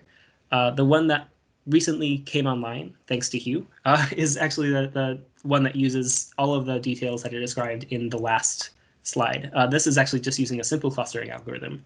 So this is one step in the process of us trying to refine the process of which of these clusters are real and how do we tell which objects they correspond to in the image.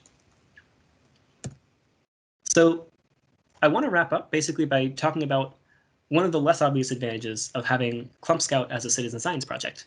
One of the really major issues with clump science is that there are a lot of different ways to define a clump, and it's actually a very slippery concept.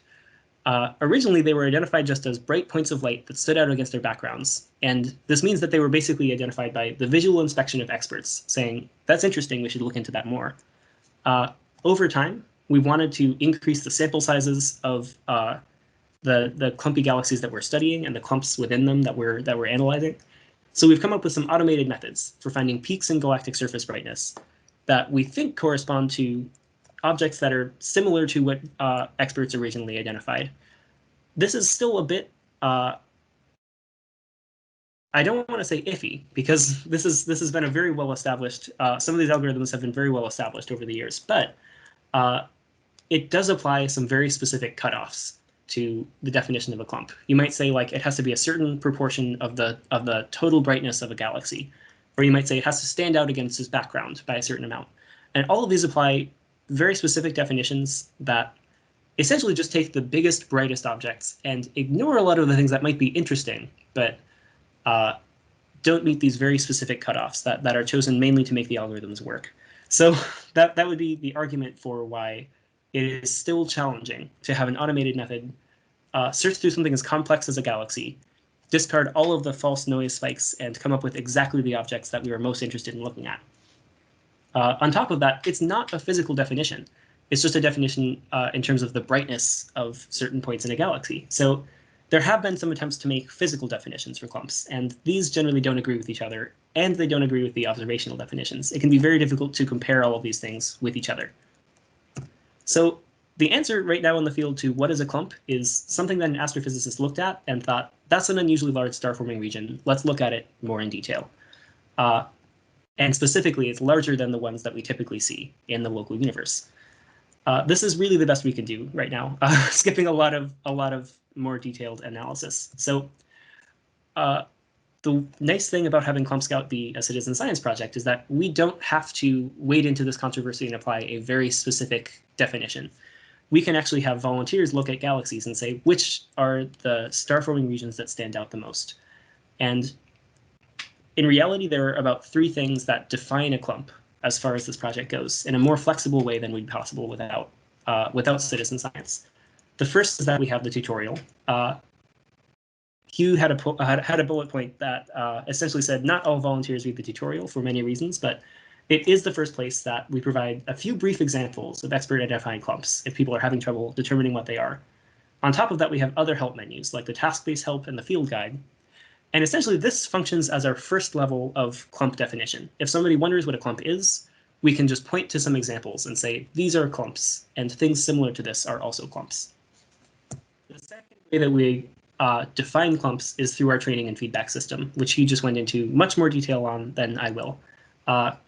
Essentially, the way that our project works is that our training system works is that we assembled a group of about 100 galaxies and had experts identify all of the clumps that we saw in them, and then went through a second layer of analysis and said which of these clumps are particularly faint and which ones are of a brightness that we can expect all volunteers to reasonably catch. So for the first 3 subjects that a volunteer sees, they're going to get feedback on how they did compared to the experts. And we provide, as you can see here, a sort of standard level of feedback for the really easy to see clumps, like this would be an example of one. A higher level of feedback for much harder to see clumps. I promise it's not as invisible as it looks on the screen. The screen circle is kind of covering it up. So on initial view by the volunteer, it is much easier to see that there is an object here. And then negative feedback in the form of just letting them know that there was an object that they should have clicked on, but that they did not. So unfortunately, we had an 11th hour failure in our training system where all of our training subjects retired without us realizing. And this was discovered just before this talk, so thankfully we were able to address it now. But there was an automated retirement rule built into the project builder that said that subjects retire after a certain number of classifications. And our training subjects, which are seen by a lot more volunteers than the rest of our subjects, ended up retiring sooner than we expected. So as far as we can tell, this is a fixable problem, but I was not able to get a proper screenshot of the feedback window, so this is my best recreation of it. All that said, what we typically do is the tapering system that Hugh described in the talk just before this one, where we gradually reduce the number of training subjects that people see by a fraction of the total subjects that they are seeing. And in the end, they see approximately 10 overall before they gradually transition to performing regular classifications. So that is our training system and our tutorial. The third important part of the definition of a clump in Clump Scout is that we allow for uncertainty. So when we define a clump, we don't simply say, this is the rule for you have to mark this type of object, and this is the rule for you do not. Instead, we say, you should mark objects that are on top of the galaxy that are typically these colors, and that are a normal scale of brightness compared to the galaxy around them. If something seems unusually bright, unusually colored, or particularly far away from their host galaxy, we do not want you to consider it a clump, but there is a lot of room for fuzziness in that definition. So essentially, we provided the unusual marker to catch foreground stars, which fall into this sort of fuzzy category of it may be a clump, it may not be a clump, and it's very difficult to actually come up with a hard and fast rule to tell. So in this case, these would be two clumps in the image to the right that would be considered unusual and that we would encourage volunteers to mark as unusual for the following reasons: that they're oddly colored, they're both very bright, and the yellow white is actually offset from the galaxy by enough that it looks kind of like an independent object. So that wraps up the very brief tour of Clump Scout. And I'll thank everyone for tuning in, and thank you for putting on this workshop, and open it up to questions. Unlike you, who have not been following the chat, so. Well, thank you, Nico. That was excellent. From the fact I'm echoing, I'm guessing maybe someone opened their microphone and has a question, but.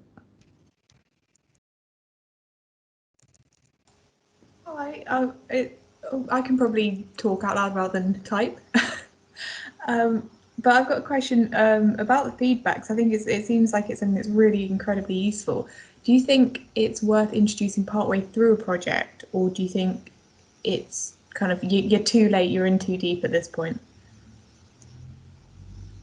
I think from my part, I can say that it is currently, for the Clump Scout project, not applied to all volunteers for the reason that Hugh described, which is that you have to be logged in order to get tapered feedback, since we need to know who you are in order to make sure you're not seeing constant feedback for all images.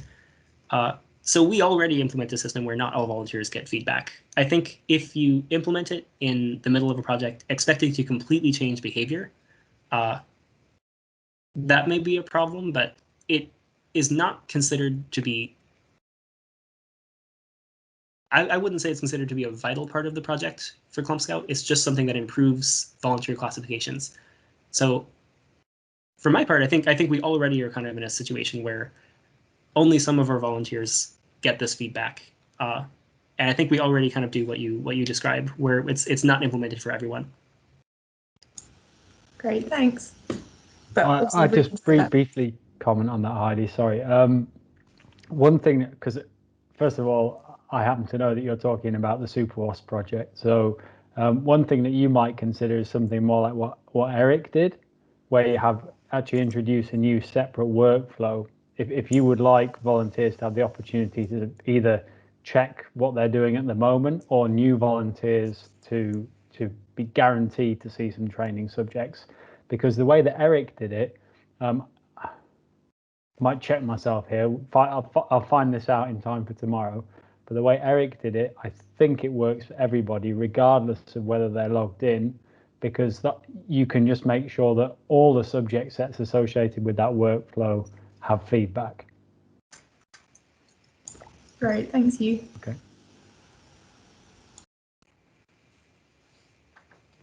Do we have any other questions for Nico, though?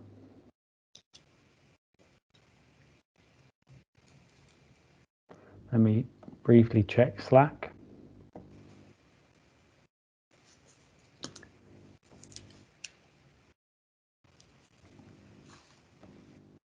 No, no questions. Well, in that case, thank you, Nico. That was a great talk.